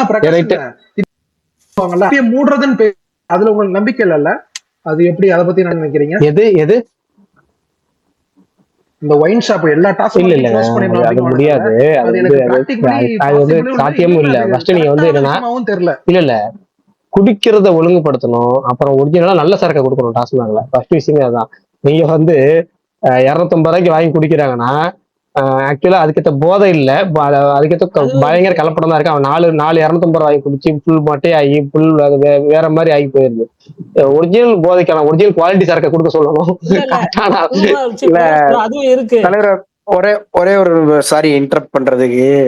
ஆக்சுவலா முன்னாடி இந்த டாஸ்மாக் அப்படின்றதுக்கு முன்னாடி பிரைவேட்டைஸா இருந்துச்சு இல்லையா? அந்த டைம்ல வந்து நீங்க சொல்ற மாதிரி எல்லாமே இருந்தது. அதாவது கடைகளோட எண்ணிக்கையும் கம்மியா இருந்துச்சு, இவ்வளவு ஜாஸ்தி கிடையாது அப்போ கடைகள். நான் என்னுடைய இதுல இருந்ததுன்னா கரெக்டா இந்த ரொம்ப இதா மாறினது எப்போ அப்படின்னா, இந்த கஞ்சா மற்ற ட்ரக்ஸ் எல்லாமே ஈஸியா எல்லார் கையிலையும் கிடைக்குது. எப்போ கிடைக்க ஆரம்பிச்சதுக்கு அப்புறமா ரொம்ப ஜாஸ்தியாச்சு. அதுக்கு முன்னாடி பாத்தீங்கன்னா குடிக்கிறான் அப்படின்னு சொன்னாலே, குடிச்சிட்டு வந்துட்டான் அப்படின்னாலே அவனை வந்து ஒரு மாதிரி வித்தியாசமா பார்ப்பாங்க இல்லையா? அப்படிப்பட்ட நான் அப்படிலாம் பார்த்திருக்கேன் முன்னாடி. ஆனா இப்போ எப்போ அது வந்து ஈஸியா எல்லார் கையிலயும் ஈஸியா தெருக்கு கிடைக்க ஆரம்பிச்சதோ, அதுக்கப்புறமா தான் அது டோட்டலாவே வந்து ரொம்ப ஜாஸ்தியான மாதிரி எனக்கு ஒரு ஃபீல். இப்ப நீங்க சங்கத்திலே கலப்படம் ஆயிட்டீங்களாண்ணே? இல்ல உண்மை என்னன்னா குடிக்கிறத டோட்டலா பேன் பண்ண முடியாதுங்க. ஆனா என்னன்னா அதை ஒழுங்குபடுத்தணும். அது சில விஷயங்களை கவுன்சிலிங் கொடுக்கணும். சில விஷயங்கள் அதே மாதிரி என்னன்னா பேருக்கு மாவட்டத்தோறும் வந்து நீங்க வந்து குடியில இருந்து மீட்பு மையம் சொல்லி வச்சு அந்த ஆலோசனை கொடுக்கறதுலாம் செட் ஆகல. ஏன்னா அது அங்க கொடுக்குற மாத்திரையே போதை மருந்து தான் யூஸ் பண்றான். இது போதையை குடிக்க கூடாதுன்னு கொடுக்காத ஒரு போதை மாத்திரை கொடுப்பாங்க, போதை தடுப்பு மாத்திரை கொடுப்பாங்க. அது ஒண்ணு போட்டா ஒரு நாளைக்கு கொஞ்சம் அரை நாள் கொஞ்சம் விறுவிறுன்னு இருக்கும், எப்படி தூக்கம் வந்துகிட்டே இருக்கும், டயர்டா இருக்கும். அவன் என்ன பண்ற, 2ஆ போட்டு ஃபுல் டயர்டாகி படுத்து தூங்கிட்டே இருக்கான். டேய் உனக்கு என்னடா பண்ண போதை என்ன நினைச்சிட்டு இருக்க அப்படிங்கிற அவங்க என்ன வெறுப்பாயிடுறாங்க எங்க அந்த மீட்பு மையத்திலேயே. ஓகேங்களா, ஒரு கொடுத்து அந்த மாதிரி அதெல்லாம் சில ஒழுங்குமுறை பண்ணணும். டாஸ்மாக்ல குவாலிட்டியான சரக்கு கொடுக்கணும். இப்ப கிட்டத்தட்ட பாத்தீங்கன்னா டாஸ்மாக்லயே பாத்தீங்கன்னா எலைட் ஒயின் ஷாப்னு சொல்லி சில 1-2-3 இருக்கும். அங்க கொஞ்சம் பர்ஃபெக்டா சரக்குல குவாலிட்டி இருக்காது, ஆனா அந்த மெயின்டெனன்ஸ் அது சொல்லி பயங்கரமா ஒன்று வச்சிருப்பாங்க. அப்புறம் அந்த ஒதுக்குப்புறமா பாத்தீங்கன்னா அது ஒரு மாதிரி ஒன்று வச்சிருப்பாங்க. அந்த மாதிரி உங்களுக்கு குடிக்கிறத வந்து நீங்க வந்து ஒரு வேற லெவலுக்கு கொண்டு போகணும். கிட்டத்தட்ட நம்ம பாதின அளவுக்கு வரோம்னா அது கொண்டு வரணும். ஏன்னா முழுக்க இங்க பேன் பண்ண முடியாது, அதான் சுச்சுவேஷன். ஏன்னா வந்து இன்னைக்கு வந்து அது பேன் பண்ணும் வாய்ப்பு இல்லாத சுச்சுவேஷன் போயிடுச்சு. ஏன்னா வந்து அப்படி பேன் பண்ணீங்கன்னா என்னன்னா பணக்காரன் மட்டும் குடிக்க அனுமதி இருக்கா, அப்ப எங்களுக்கு குடிக்க அனுமதி இல்லையா அப்படிங்கிற அந்த மாதிரி போகும். ஓகேங்களா. அடுத்து வந்து மதன், நீங்க சொல்லுங்க மதன், உங்களுடைய 5 கொள்கை பிரகடனங்கள் தேர்தல் நான் முடிக்கல. சரி முடிச்சிருங்க பாருங்க, நீங்க முடிச்சிட்டு சினிமா துறைக்கு மட்டும் தான் இருக்கா, கலைத்துறை அமைச்சா மாத்திரும். சொல்லுங்க பாருங்க, நிமிஷம் 3 சொல்லுங்க பாருங்க. இந்த இப்ப பிரகாஷ் ப்ரோ சொன்னது அந்த குவாலிட்டி ஆல்கஹால் அது வந்துட்டு அதுவுமே வச்சிருந்தேன். அப்புறம் வந்துட்டு இந்த ஆல்கஹாலே வேண்டாம்னு சொல்லிட்டு இருக்கேன். ரீசெண்டா நண்பர் ஒருத்தர் ஸ்கூல்ல சேர்க்கணும் 1 லட்ச ரூபா ஃபீஸ்ன்றாங்க அப்படின்ற மாதிரி சொன்னாரா. அதனால வந்துட்டு ஸ்கூல் ஃபீஸ்லாம் வந்து 20,000 25,000 மேல வைக்க கூடாது. 12th வரைக்கும் எந்த இதா இருந்தாலும் பிரைவேட்டா இருந்தாலும் சரி, எவ்வளவு பெரிய இருந்தாலும் சிபிஎஸ்சினாலும் சரி 20,000 25,000 எல்லாத்துக்குமே அவ்வளவுதான் லிமிட். அதுக்கு மேல வைக்க கூடாது. அப்புறம் இந்த ரேப் அக்யூஸ்லாம் வந்து உடனே தூக்கு, இமீடியட் தூக்கு, அவ்வளவுதான் முடிஞ்சு. இப்ப சொல்லுங்க. இல்ல பரணி, இந்த லாஸ்ட் மேட்டர்ல மட்டும் எனக்கு முரண்பட்ட கருத்து இருக்கு பரணி. பிட்ச்னு அபியூஸ் பண்றாங்களே அவங்கள வந்துட்டு காரி தீர விசாரிக்கணும். எதனால அவர் வார்த்தையை சொன்னாரு, எதனால அவர் வந்து அந்த வார்த்தை ட்ரிகர் இல்ல. ஆனா பரணி எல்லாமே ஓகே பரணி, மாதிரி தண்டனை கொடுக்கலாம். ஆனா அந்த கடைசி இதை நான் ரொம்ப முரண்படுறேன். அது கரெக்டான சொல்யூஷன் கிடையாது பரணி. நீங்க கவுன்சிலிங் கொடுக்கணும், நீங்க கரெக்டா கவுன்சிலிங்னு இல்ல பரணி. அது அப்படி நம்ம பண்ணோம்னா அது கரெக்டான தீர்வா இருக்காது பரணி. நம்மளுடைய தீர்வு என்னவா இருக்கணும்னா இதுக்கப்புறம் எதுவுமே நடக்கக்கூடாதுன்ற ஒரு கட்டத்தை தோங்கி நம்ம நகரணும். அவங்கள போட்டு எல்லாரையும் கொலை பண்ணிட்டு இருந்தோம்னா அது தெரியல எனக்கு. அது ஒண்ணு. இன்னொன்னு நான் கேட்கணும்னு நினைச்சேன். முடிச்சிட்டீங்களா பரணி? டவுட் அப்படி கேட்டு அப்படியே அடுத்து மதன் ப்ரோ பேசட்டும். அண்ணா என்ன டவுட்னான்னு மறந்துட்டேன். சூப்பர். வர என்ன இப்படி மறக்கிறேன்? கடவுளே கடவுளே. வெண்டைக்காய் சாப்பிடுங்க மதன், நீங்க சொல்லுங்க மதன். நடுவுல ஞாபகம் வந்தா இடைச்சர்களா வந்துடுறேன். கமான் மதன், சீக்கிரம் சொல்லுங்க, முடிச்சு விட்டுருவோம் இன்னைக்கு. மதன் கேக்கீங்களா? கேக்குது. எனக்கு பெருசா ஐடியா இல்ல. எல்லாம் நான் ஆளாளுக்கு ஒண்ணு சொல்லியாச்சு.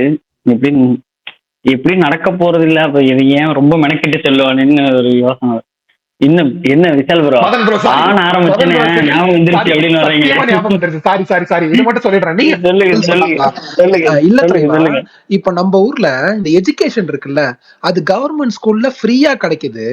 இப்ப நம்ம ஒரு விஷயம் வந்துட்டு நமக்கு எஜுகேஷன் கிடைக்குது, அதுக்கு ஃப்ரீயா கிடைக்குது அப்படின்னா எல்லா பேரண்ட்ஸும் ஆட்டோமேட்டிக்கா அங்கதானே போகணும். ஏன் அதை விட்டுட்டு பிரைவேட் ஸ்கூல் போறாங்க? அதுக்கு குவாலிட்டி காரணமா, இல்ல வெளில ஒரு ஸ்டீரியோ டைப் இருக்குல்ல, அங்க போனா பசங்க கெட்டு போயிடுவாங்க, கெட்ட வார்த்தை எல்லாம் கத்துப்பாங்க. கெட்ட வார்த்தை எல்லா ஸ்கூல்லயும் பேசுறாங்க, அது ஒரு மேட்டரே இல்ல. எனக்கு அது என்ன காரணம் அப்படின்றது தெரியணும். உங்களுக்கு யாருக்காவது இது கரெக்டான ரீசன் இதுவா தான் இருக்கும்னா நீங்க சொல்லலாம். நான் கவர்மெண்ட் ஸ்கூல்ல போடணும்னா நான் இப்போ இல்ல அனுபவம் சொல்லலாமா? அனுபவம் சொல்லலாமா? இந்த பாயிண்ட் தாராளமா சொல்லலாம். சொல்லுங்க. இல்ல ரெண்டே விஷயம். இது வந்து தப்பா கூட இருக்கலாம், இல்ல ரெண்டு பேத்துக்கு முன்னுதாரணம், தவறான முன்னுதாரணம் கூட நான் சொல்லப்படலாம். ஆனா வந்து ஏன் நான் பட்டதா சொல்றேன். எனக்கு வந்து கவர்மெண்ட் ஸ்கூல்ல தான் பிள்ளைங்க சேர்க்கணும் அப்படின்னு என்ன இருந்துச்சு. எதுக்காகனா பல விஷயங்கள் நமக்கு வந்து சலுகை கிடைக்கும். அது போக பிள்ளைங்களுக்கு நம்ம ஃப்ரீயா படிப்பு, ஏன்னா பிள்ளைங்களுக்கு படிப்பு ஃப்ரீயா கொடுத்துருவோம், மற்ற விஷயத்துக்கு நம்ம காசு சேர்த்து வைக்கலாம் அப்படிங்கிற எண்ணம். ஆனா எதேச்சியா என்ன நடந்துச்சுன்னா அப்படிதான் நடந்துச்சு. ஏன்னா 2020 குழந்தைய சேர்க்கும் போது கோவிட் வந்துருச்சு. கோவிட் சமயத்தில் நம்ம எக்ஸ்ட்ரா ஃபீஸை கட்டி வேஸ்ட் பண்ண வேணாம், ஒரு 6 மாசம் 1 வருஷம் போய் பார்க்கட்டும், நல்லா இருந்துச்சுன்னா அப்படியே ஃபாலோ பண்ணிக்கலாம் அப்படின்ட்டு நம்ம கவர்மெண்ட் ஸ்கூல்ல சேர்த்தேன். பிள்ளைய சேர்த்தேன். அவங்க பிள்ளைங்க நல்லா தான் படிச்சுட்டாங்க. ஆனா அப்புறம் 1 வருஷம் முடிஞ்சு அடுத்த வருஷம் கோவிட் வந்துச்சா, சரி இந்த வருஷம் ஸ்கூல் மாற்ற முடியாது, அங்கேயே சேர்ப்போம் அப்படின்னு 2வது வருஷம் அங்கே போச்சு. அந்த வருஷம் சேர்த்தா நமக்கு 2வது பிள்ளை வேற வழி இல்லை, அதே ஸ்கூல்ல தனித்தனியாக கொண்டு போய் விட முடியாது, அங்கேயே கொண்டு போய் விட்டுருவோம்னு சொல்லி போய் விட்டுட்டேன். அவங்க இப்போ 5வது தாண்டிட்டாங்கன்னு வச்சுங்களேன்.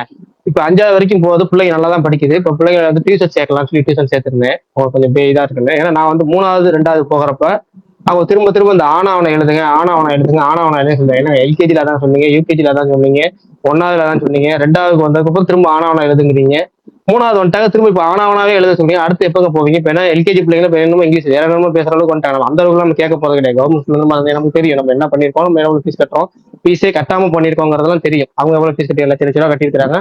ஆனா அவங்க கேட்கறாங்க நம்ம அந்த அளவுக்கு கேட்கலாம். ஆனா திரும்ப ஆனாவனாவே கொண்டு வரீங்களேங்க அப்படின்னு கேட்டப்ப அவங்க சொன்னது இல்லைங்க, கவர்மெண்ட் ஸ்கூல்ல பொறுத்த வரைக்கும் என்னன்னா படிக்காத புள்ளைன்னு ஒன்று இருக்குல்ல பார்த்தீங்கன்னா, கடைசியா அந்த பிள்ளைக்கு என்ன சொல்லி தர்றோமோ அதை தான் இந்த எல்லா பிள்ளைகளையும் சொல்லி தரணும். ஒரு கிளாஸ்ல 60 பேர் இருக்கிறாங்கன்னா அந்த 60வது ரேங்க் எடுக்கிற பிள்ளை இருக்குல்ல, இப்போ ரேங்கிங்கிற ஃபார்மெட் கிடையாது, பட் பேருக்கு சொல்றேன், உதாரணத்துக்கு சொல்றேன். 60வது குழந்தை படிப்பே இல்லாத ஒரு குழந்தை இருக்குல்ல, அந்த படிப்பே வராத பிள்ளைக்கு நம்ம என்ன சொல்லி கொடுக்கணுமோ அதைத்தான் அந்த 60 பேருக்கு காமனா சொல்லி கொடுக்கணும். ஏன்னா அந்த பிள்ளைக்கு நல்ல ஃபண்டமெண்டல் ஸ்ட்ராங் பண்ணுவாங்க. நீ என்ன பண்ணும், படிப்பு ஸ்கூல் கவர்மெண்ட் புது ஸ்கீம் கொண்டு வந்துருக்காங்க, என்னன்னா வந்து ஃபண்டமெண்டல் ஸ்ட்ராங்கா இருக்கணும் அப்படின்னு சொல்லிட்டு அடிப்படையை ஸ்ட்ராங்கா இருக்கிறதுக்காக ரிப்பீட்டட் மெத்தட். நீ சொன்னதே திரும்ப சொல்லணும், சொல்லி கொடுத்தே திரும்ப திரும்ப சொல்லணும்னு. இப்போ 4வது படிக்கும்போது எனக்கு வேற ஒரு இடத்துல விருப்பாயிடுச்சு. ஸ்கூல்ல போய் ஹெச்எம்கிட்ட கேட்டேன். ஹெச்எம் என்ன சொன்னாங்கன்னா, இல்ல சார் கவர்மெண்ட்லேயே ரூல்ஸ் கொண்டு வந்துருக்காங்க, இது வந்து அடிப்படையை ஸ்ட்ராங் பண்ண சொல்லியிருக்காங்க. குழந்தைங்களுக்கு வந்து ஆணி வேற வந்து ஸ்ட்ராங் பண்ணணும், ஆனா காங்காச்சா வந்து ஸ்ட்ராங் பண்ண சொல்லியிருக்காங்க. அதனால அதுதாங்க நாங்க அதிகமா சொல்லி தர முடியும். என் குழந்தை 4வது வந்துருச்சு, இப்போ நீங்க ஆனாவனை மட்டுமே சொல்லி கொடுத்தீங்கன்னா என்னதான் ஆகுறது? அவங்க நல்லா படிக்கலன்னா பரவாயில்ல, என் குழந்தை ஃபர்ஸ்ட் டைம் படிக்குது. ஆனா நீங்க என்ன சொல்றீங்க, ஃபர்ஸ்ட் டைம் எடுக்கிற பிள்ளைக்கும் கடைசியா எடுக்கிற பிள்ளைக்கும் நான் ஒன்னா தான் சொல்லி கொடுப்பேன் அப்படின்னு சொல்லி கொடுத்தா எப்படிங்க பண்ண முடியும்? ஆனா இதே பிரைவேட்ல என்ன அப்படின்னா, நீங்க ஒரு குழந்தை நல்லா படிக்கிறாங்கன்னா அவங்களுக்கு கூடுதல் கவனம் செலுத்துவாங்க. ஒரு குழந்தை நல்லா படிக்கலாம் அவங்களுக்கு தனி கவனம் செலுத்துறாங்க. இந்த ஸ்டூடெண்ட்ஸ் எண்ணிக்கை கம்மியா தான் இருக்கும், ஒரு 19-20 பேர் தான் இருப்பாங்க ஸ்டூடெண்ட்ஸ். ஆனா கவர்மெண்ட் ஸ்கூல்லாம் ஒரு கிளாஸுக்கு 50 பேர் இருப்பாங்க. 20 பேருங்கிறப்ப ஸ்டூடெண்ட் ஒரு டீச்சரால எல்லாத்தையுமே ஃபாலோ பண்ண முடியும், அவங்கவுங்களுக்கு ஏற்ற மாதிரி சொல்லி தர முடியும். இங்க வந்து கவர்மெண்ட் ஸ்கூல்ல 50 பேர் 55 பேர் 60 பேர் ஒரு ஸ்ட்ரென்த் வச்சுக்கிட்டு அவங்களால ஃபாலோ பண்ண முடியல. அதுதான் கேட்ட கவர்மெண்ட் ரூல்ஸ் வச்சிருக்காங்க, படிப்பு முறை இப்படிதான் வச்சிருக்காங்கன்னு சொல்லி இதை சொல்லிட்டாங்க. நான் அப்ப அடுத்த சின்ன குழந்தைக்கு அதே மாதிரி தான் வந்துச்சு. இப்பயும் பாத்தீங்கன்னா என் குழந்தை 5வது படிக்கிறாங்க, பெரிய பொண்ணு கவர்மெண்ட் ஸ்கூல்ல தான் படிக்கிறாங்க. ஆனா என்னன்னா ஆ வருஷ ஈ வருஷம் அதை எழுத சொல்றாங்க. கா வரிசையில ஒரு 100 எழுத்து எழுதிட்டு வாங்க. ஹோம்ஒர்க் என்னன்னா கா வரிசையில 100 எழுத்து எழுதிட்டு வா, வரிசையில ஒரு 100 எழுத்து எழுதிட்டு வா. இப்படி ஆனாவனா காங்காச்சாவே நான் 5வது வரைக்கும் சொல்லி கொடுத்தேன். இப்ப 5வது படிக்கிற பிள்ளை பிரைவேட்ல படிக்கிற 10th படிக்கிற அந்த கிட்டத்தட்ட அந்த ஒரு அறிவு கொடுத்துட்டு இருக்கிறாங்க. அந்த எந்த அளவுக்கு படிக்கிறாங்க ப்ரொஃபஸரா அதெல்லாம் அடுத்த விஷயம். ஆனா என்னன்னா அவங்களுக்கு அந்த பேசிக் கம்யூனிகேஷன் கரெக்டா. இத்தனைக்கும் நான் கவர்மெண்ட் ஸ்கூல்ல இங்கிலீஷ் மீடியம் சேர்த்து விட்டேன். ஆனா இங்கிலீஷ் மீடியம் சேர்த்து விட்டு தமிழ்ல சொல்லிட்டாங்க. ஏன்னு கேட்டா அவங்களுக்கு தமிழ் மீடியத்துக்கு தனியா வந்து கிளாஸ் ஒதுக்க இடம் இல்லையா, அதனால தமிழ் மீடியம் பிள்ளைங்களை இங்கிலீஷ் மீடியத்தில் உட்கார வச்சுட்டாங்களாம்.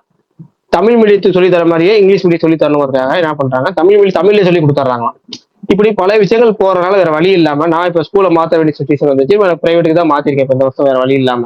ஏன்னா இதுதான் கட்டாயம், வேற வழியே இல்ல அப்படிங்கிற மாதிரி நம்ம சொல்லுங்க. ஸோ கவர்மெண்ட்ல வந்து இன்னும் அதிகமான டீச்சர்ஸ் எடுத்து இன்னும் அதிகமான பில்டிங்ஸ் ப்ராப்பரா கட்டி அந்த மாதிரி பண்ணணும்ன்றீங்க. 60 ஸ்டூடெண்ட் ஒரு டீச்சர் அப்படின்றத விட 3 கிளாஸா பிரிச்சு 3 கிளாஸ் ரூம் இல்லங்கறாங்க. அதானே கிளாஸ் ரூம் இல்ல, டீச்சர்ஸ் இல்லங்கறாங்க. அதை விட டீச்சர்ஸ் இல்லங்கறாங்க. இல்ல அதுதான் சொல்றேன் தலைவர. அதை இன்னும் கொஞ்சம் அப்ப ஸ்டூடெண்ட்ஸ் ஒரு வருஷத்துக்கு இத்தனை லட்சம் பேர் வெளியே போறாங்க அப்படின்றப்ப அதுக்கு ஏத்த மாதிரி டீச்சர்ஸ் அப்பாயிண்ட் பண்ணணும்ன்றேன். டீச்சர்ஸை அப்பாயிண்ட் பண்ணி அதுக்கு அவங்க வந்து அது நிறைய விஷயங்கள் இருக்கு. அப்புறமேட்டு தான் நம்ம இந்த பியர் பிரஷர் அப்படிங்கறதுலாம் அடுத்ததான் சமூகம் சார்ந்து மத்தவங்க அவங்க சேர்த்துட்டாங்க இவங்க சேர்த்துட்டாங்கிறலாம் அடுத்த கட்டம் தான். ஆனா மெயின் விஷயம் என்னன்னா இப்ப டியூஷன் சேர்த்து விட்டு அந்த டியூஷன்ல உள்ள அக்கா என்ன சொல்றாங்கன்னா, ஏங்க உங்க பொண்ணுங்க சூப்பரா படிக்கிறாங்க, ஆனா ஏன்னா அவங்களுக்கு இப்ப 5வது படிக்கிறாங்க 2வதுக்குள்ளதான் சொல்லி தராங்க அப்படின்னா அவங்க 5வதுக்கு வரும்போது என்ன படிப்பாங்க. இப்ப 8வது போயிட்டாங்கன்னா அவங்க 5வது சொல்லி தருவாங்களா? அப்ப என்ன அவங்க கொஞ்சம் நல்லா நீங்க சொல்லி தரணும், வேற வழியில ஸ்கூல் மாத்துங்கன்னு அவங்க சொல்றாங்க டியூஷன்ல. உங்க பிள்ளைங்க நல்லா தான் படிக்குது, படிக்கிறதுல எந்த பிரச்சனையும் கிடையாது, என்னன்னாலும் கேட்ச் பண்ணிக்கிறாங்கிறாங்க. நான் எக்ஸாம் வச்சுலாம் பார்த்தேன், எக்ஸாம் வச்சு பார்த்தேன். அப்புறம் பிரைவேட் ஸ்கூல்ல ஒரு ஸ்கூல்ல என்ட்ரன்ஸ் எக்ஸாம் எழுதி வச்சு பார்த்தேன். அப்போ பிள்ளைங்க நல்லா தான் பரணிட்டு ஐடியா கேட்டேன், ஏகப்பட்ட பேர் பேசினேன். பேசிட்டு கிட்டத்தட்ட இதுக்கு ஒரு 2 மாசம் போச்சு. இந்த எக்ஸ்பீரியன்ஸே எனக்கு 1.5-2 மாசம் ஃபுல்லா அதுல தான் இருந்துச்சு. ஸ்கூல் அட்மிஷனுக்கு தான் எனக்கு பயங்கர ப்ரெஷர். ஆனா என்னன்னா நான் வந்து எனக்கு கவர்மெண்ட் ஸ்கூல்ல படிக்க வைக்கணும்னு ஆசை, மெயின் விஷயம். ஆனா என்னன்னா நாளைக்கு பிள்ளைங்க வளர்ந்துட்டு என்னப்பா நல்லா படிக்கிற பிள்ளை என்ன வந்து ஏமா கவர்மெண்ட் ஸ்கூல் கடைசி சேர்த்து இது சொல்லி தானே அப்படின்னு நான் என்ன மாதிரி ஆகக்கூடாதுன்னு நான் நினைக்கிறேன். ஏன்னா சில நேரம் நான் நினைப்பேன், ஏன்னா இப்ப எங்க அப்பா குடிப்பழக்கம் தெரிஞ்சு எங்க அப்பா குடிப்பழக்கம் ஆகிற மாதிரி நான் ஆயிடக்கூடாது அப்படின்னு சொல்லி குடிப்பழக்கம் எனக்கு அது கொஞ்சம் பிடிக்காது. ஓகேவா, எனக்கு அதே மாதிரி வாண்டடா குடிக்கணும்னு நினைக்க மாட்டேன். சிகரெட் சுத்தமா பிடிக்காது. ஏன்னா சிகரெட் எங்க அப்பா குடிக்க மாட்டாரு, இருந்தாலும் பக்கத்துல இன்னொருத்தங்க எங்க பெரியப்பா ஒருத்தர் இருப்பாரு, அவர் எப்பவுமே சிகரெட் பிடிச்சிட்டே இருப்பாரு. அதனால பொழுது செயின் ஸ்மோக்கர், அவரை பார்த்து எனக்கு சிகரெட் வாட கூட எனக்கு பிடிக்காது. அந்த மாதிரி நம்ம அங்க இருந்து கெட்ட விஷயங்களை ஒதுக்குன மாதிரி நாளைக்கு நல்ல விஷயங்கள் நம்ம சில விஷயங்கள் எனக்கு கிடைக்காம போச்சு. எப்படின்னா இந்த எங்கனால இங்கிலீஷ் நல்லா படிக்க முடிஞ்சாலும் இங்கிலீஷுக்கு அர்த்தம் தெரிஞ்சாலும் இங்கிலீஷ் எனக்கு பேச வரணும்னு அந்த இது வராது, கம்யூனிகேஷன் எனக்கு சுத்தமா வராது. ஏன்னா அது எனக்கு கிடைக்கல. ஏன்னா அதுக்கு எனக்கு சுச்சுவேஷன் அமையவே இல்லை. நாளைக்கு பின்னாடி அந்த பிள்ளைங்க வளர்ந்து நான் பிள்ளைங்களுக்கு கிடைக்காம போயிடக்கூடாது இருக்காது. வேற வழி இல்லாம நமக்கு ஆசை இருந்தாலும் நமக்கு பணத்தை மிச்சப்படுத்தணுங்கிற எண்ணம் இருந்தாலும் படிப்பு விஷயத்துல விளையாட வேணாம். படிப்பு நம்ம அவங்களுக்கு கொடுக்கறத கொடுத்துருவோம். ஏன்னா அவங்க கிட்டத்தட்ட அவங்களுக்கு ஒரு சொத்து மாதிரி, அவங்களுக்கு ஒரு இன்வெஸ்ட்மெண்ட் மாதிரி தான். நம்ம அதை செலவு பார்க்காம நம்ம கண்டிப்பா பிரைவேட்லேயே கொடுத்துருவோம். ஏன்னா அங்கே குவாலிட்டியா இருக்கு வெரிஃபை பண்ணிட்டு 4 ஸ்கூல் விசாரிச்சுட்டு கொடுத்துருவோம், வேற வழியில. ஆனா இதுதான் கலை நிலவரம். சேர்க்கணும்னு ஆசை இருந்தாலும் அதுக்கு எதாவது அவுட்புட் இல்லை. இப்போ நீங்க சொல்லணும்னு நினைச்சா சொல்லலாம். எவ்வளவு வருது? 5வது படிக்குதுன்றீங்க பாப்பா, பிரைவேட்ல எல்லாம் என்ன ஃபீஸ் ஸ்ட்ரக்சர் ஒரு வருஷத்துக்கு எவ்வளவு? ஸ்கூலை பொறுத்து மாறுபடுது. நான் 4 ஸ்கூல் விசாரிச்சேன். ஒரு ஸ்கூல்ல வந்து 65,000 கேட்டாங்க சிபிஎஸ்சி மாத்துறதுக்கு. இப்போ வந்து கவர்மெண்ட் ஸ்கூல் டு சிபிஎஸ்சி மாத்துறதுக்கு அட்மிஷன் ஃபீஸ் ஒரு ஸ்கூல்ல 65,000 கேட்டாங்க, ஒரு ஸ்கூல்ல 85,000 கேட்டாங்க, ஒரு ஸ்கூல்ல 99,000 கேட்டிருக்காங்க. 99,000 கேட்ட ஸ்கூல்ல வந்து 6வது அட்மிஷன் போடுறதுக்கு. அதே இன்னொரு குழந்தை 5வது அட்மிஷன் போடுறதுக்கு வந்து 94,000 கேட்டிருக்காங்க. எல்கேஜி என் பையனை சேர்க்கறதுக்கு 84,500 கேட்டிருக்காங்க. இப்போ என்ன கொடுமைனா 5வது to 6வது 99,000. ஆனா எல்கேஜி சேர்க்கறதுக்கு 84,000. நான் இது கொடுமை. இன்னொன்னு கொடுமையை சொல்லணும் அப்படின்னா, நான் காலேஜ் படிக்கிற வரைக்கும் நான் இந்த 84,000 எனக்கு மொத்தமா செலவு பண்ணதே கிடையாது. நான் வந்து 1வதுல இருந்து 5வது வரைக்கும் எனக்கு ஃப்ரீ. 6வதுக்கு எனக்கு 110 ரூபா ஃபீஸு, 9வதுக்கு 800 ரூபா ஃபீஸு, 10வது எக்ஸாம் எழுதுறப்ப 650 ரூபால இருந்து 850 ரூபா ஃபீஸ் கட்டினேன். நல்லா ஞாபகம் இருக்கு. 11வது என்ட்ரன்ஸ் போடும்போது 11வது அட்மிஷன் போடும்போது 1,600 ரூபா ஃபீஸ் கட்டினேன். காலேஜ் போகும்போது முதல்ல 16,000 ரூபா ஃபீஸ். நான் முதல்ல அட்மிஷன் போடுவோம் 16,000 ஃபர்ஸ்ட் இயருக்கு ஃபீஸ். இப்படி என்னோட ஃபீஸே அதிகபட்சம் மொத்தமா சேர்த்தாலும் இந்த 1வதுல இருந்து காலேஜ் வரைக்கும் சேர்த்தாலும் எனக்கு 84,000 வராது. ஆனா பையனுக்கு 84,000 கேட்கறாங்க. ஆனா என்ன சொல்றாங்கன்னா கம்யூனிகேஷன் பர்ஃபெக்டா வரும், ஸ்கூல்ல ஃப்ரெண்ட்ஸ் பிள்ளைங்க எல்லாம் அங்கே சேர்த்துக்கிறாங்க. அவன் எல்கேஜிலேயே எல்லாம் படிச்சுனா எல்லாம் சொல்றான், எல்லாமே எழுதுறான், இங்கிலீஷ்ல பேசுறான். எல்கேஜி 1வதுலயே எனக்கு என்ன அதான் ஆச்சரியம். அப்படி என்னதான் சொல்லி தரேன் எனக்கு ஒன்றும் புரியல. நானும் என் பிள்ளைங்க 5வது வரைக்கும் படிக்க வச்சுட்டேன், இங்கிலீஷ்லேயே தான் படிக்க வைக்கிறேன். அப்படி என்னதான் சொல்லி தராங்க அங்க? கேட்டா கம்யூனிகேஷன் வருதுங்கிறாங்க, இங்கிலீஷ் நல்லா வருது, பேச வருது, எழுத வருது, நாலேஜ் அவங்க சொல்லி தரது நாலேஜ் வருதுங்கிறாங்க. தெரியல எனக்கு. இது நம்ம சேர்த்து விட்டாதான் தெரியுங்கிற அளவுக்கு இருக்கு. இந்த வருஷம் தான் அதை ரிஸ்க் எடுக்க போறேன். ப்ரோ இது பயங்கர இன்ஃபார்மேட்டிவா இருந்துச்சு. கடைசி 5 மினிட்ஸ் இப்போ நீங்க நான் ஸ்டாப்பா பேசினது.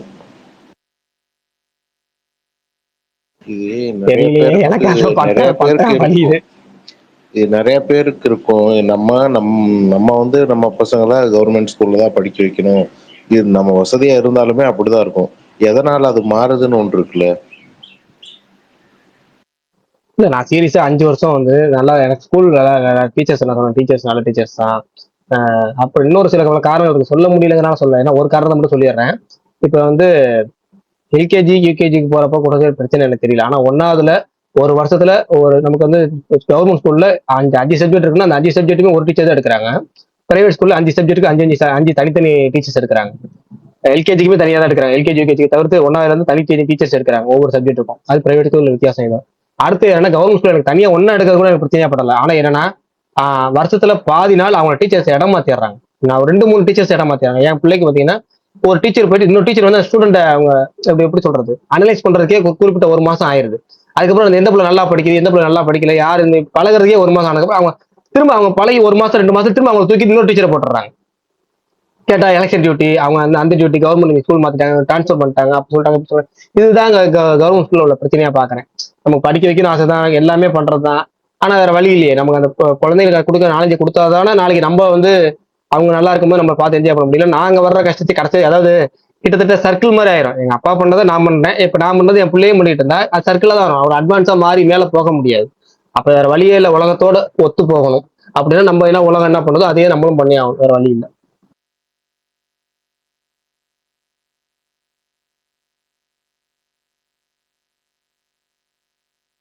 இல்ல பிரகாஷ் ப்ரோ, எனக்கு இப்போ நீங்க இந்த ஆ வரிசை காவரிசை சொல்றீங்க, அது தமிழுக்கு ரைட். ஓகே, 5 சப்ஜெக்ட் இருக்குல்ல, 5 சப்ஜெக்ட்லயும் என்னென்ன சொல்றாங்க? இப்போ கிட்டத்தட்ட கூட்டல் கணக்கு தான் போகுது. கூட்டல் பெருக்கல் வகுத்தல் வாய்ப்பாடுலயே தான் ஓடுது.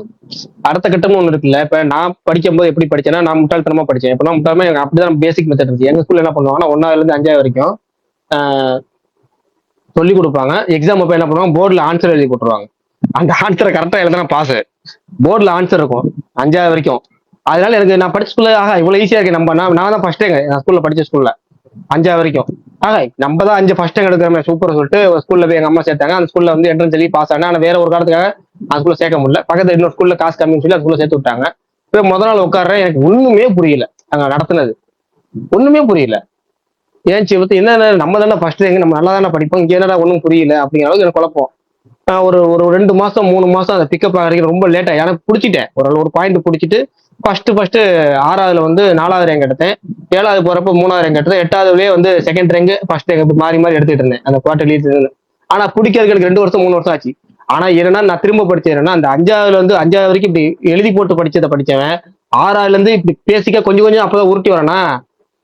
இந்த 10th முடிச்சுட்டு எந்த குரூப்பை தேர்ந்தெடுக்குன்னு தெரியல. ஃப்ரெண்ட்ஸ் சொல்றதான் குரூப். நமக்கு நல்லா படிக்கிறோம் என்ன சொல்றானோ அதுதான் நம்மளும் குரூப் எடுக்கணும். நமக்கு சுய அறிவு இல்லாம போயிடுச்சு எனக்கு. அப்ப இப்பயும் இல்ல, அதுவே தனி விஷயம். அப்ப சுத்தமாவே இல்ல. சுய அறிவுனா என்ன, இது வந்து எப்படி நம்ம படிக்க நம்ம என்ன பிடிக்கும் அதான தேர்ந்தெடுக்கணும். நம்ம குரூப்னா நமக்கு என்ன பிடிக்குமோ நமக்கு என்ன படிக்க வருமோ அதான தேர்ந்தெடுக்கணும். அது கிடையாது. ஃப்ரெண்ட்ஸ் என்ன தேர்ந்தெடுக்கிறாங்களோ அதுல எது பெஸ்ட் சொல்றாங்களோ அதை தேர்ந்தெடுப்போம் அப்படின்னு அதுல ஒரு ப்ளஸ் ஒரு குரூப் தேர்ந்தெடுத்து போயிட்டு காலேஜ் போனா ஃபுல்லா இங்கிலீஷ்ல பேசணும் சுத்தமா புரியும். ஏன்னா படிச்சது ஃபுல்லா 12 வரைக்கும் தமிழ் மீடியம். காலேஜ்ல இங்கிலீஷ் ஒண்ணுமே புரியல, சுத்தமா புரியல. அதை விட கொடுமை என்னன்னா லேப்ல போய் உட்கார வச்சோன்னாங்க. ஒரு காலேஜ் போய் ஒரு 2-3 மாசம் இருக்கும். லேப் போனோடனே சிஸ்டம்ல உட்கார வச்சுட்டாங்க. எனக்கு அப்பதான் முதல்ல சிஸ்டம்ல பாக்க. அதுக்கு முன்னாடி என்ன சிஸ்டம் பார்த்திருக்கேன், எங்க பார்த்திருக்கேன்னா மாஸ் மீடியான்னு சொல்லி ஒரு மீடியா ஒன்று சத்திரம் சேனல் இருக்கும். இந்த படம் ட்ரைலர் பாக்குறதுக்காக சிவாஜி படம் ட்ரைலர்லாம் அங்கதான் போய் பார்த்தேன். நம்ம வந்து GTA OCT கேம் விளையாடுறதுக்கும் அப்புறம் சில பல விஷயங்கள் நெட்ல பாக்குறதுக்காக மட்டும்தான் நம்ம வந்து அந்த ப்ரௌசிங் சென்டர் யூஸ் பண்ணது. அதுக்கு முன்னாடி இந்த கம்ப்யூட்டர் நம்ம பர்சனலா நோட்டெல்லாம் தெரியாதுன்னு வச்சுங்களேன்.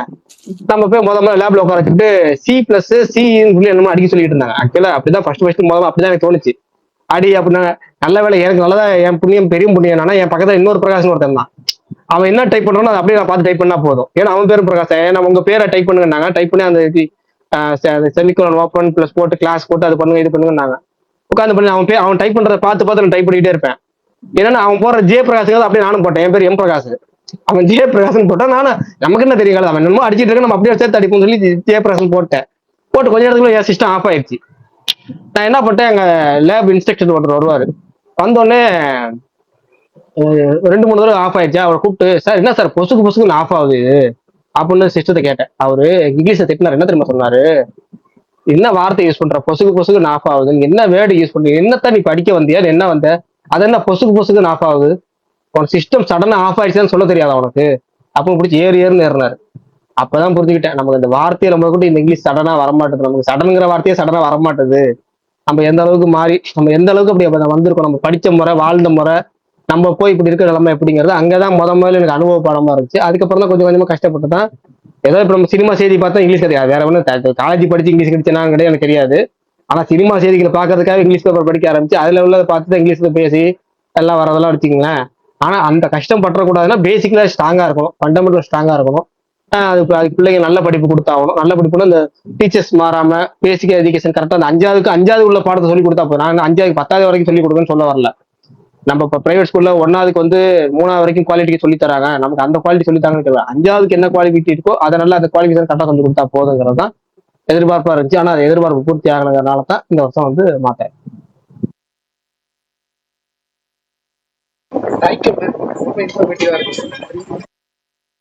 என்னது புரியல, விஷால் என்ன சொன்னாருன்னு தெரியல. தேங்க்யூண்ணே, ரொம்ப இன்ஃபர்மேட்டிவா இருந்துச்சுன்னு சொன்னாரு. அப்படியா, பரவாயில்ல. எனக்கு அவர் சொன்னது பிரேக் ஆயிடுச்சு. இன்ஃபர்மேட்டிவா இருந்துச்சு தெரியல, என் வாழ்க்கை அனுபவங்களும் வழிகளும் அதுதான். அது இன்ஃபர்மேட்டிவ்ன்றது எப்பவுமே நம்மளோட வழிகள் தாங்க, நம்மளோட அனுபவங்கள் தான் அடுத்தவங்களுக்கு இன்ஃபர்மேஷன். நம்மளோட வழி அடுத்தவங்களுக்கு இன்ஃபர்மேஷன். சரி, ரைட்டு, சரி, ஓகே, முடிச்சிடலாமா? சரி, வேற யாரும் எதுவும் சொல்ல வரதான் சொல்லுங்க, முடிச்சிடலாம். இல்லைன்னா நாளைக்கு பிச்சத்தை கண்டினியூ பண்ணுவோம். ஒரு 20 நிமிஷம் எக்ஸ்ட்ராவே ஓட்டிட்டோம். வழிகளை சொன்னா நேரம் போறது தெரியாது. அது மாதிரி அவர் 10 மணி ஆனா நைட்டு ஸ்பேஸ் அப்லோட் பண்ணிட்டு தூங்கணும் குடும்பஸ்த, அவரை மனசுல வச்சுக்கிட்டு தான் நான் சொல்றேன். சரி, ரைட், ஓகே, பாய், முடிச்சிடலாம். நாளைக்கு பேசுவோம். வேற எதுவும் இல்லை. சரி, பாருங்க, சொல்லிருங்க பாருங்க, பாய். ஓகே, பை, தேங்க்ஸ் ஆல், நாளைக்கு பார்க்கலாம்.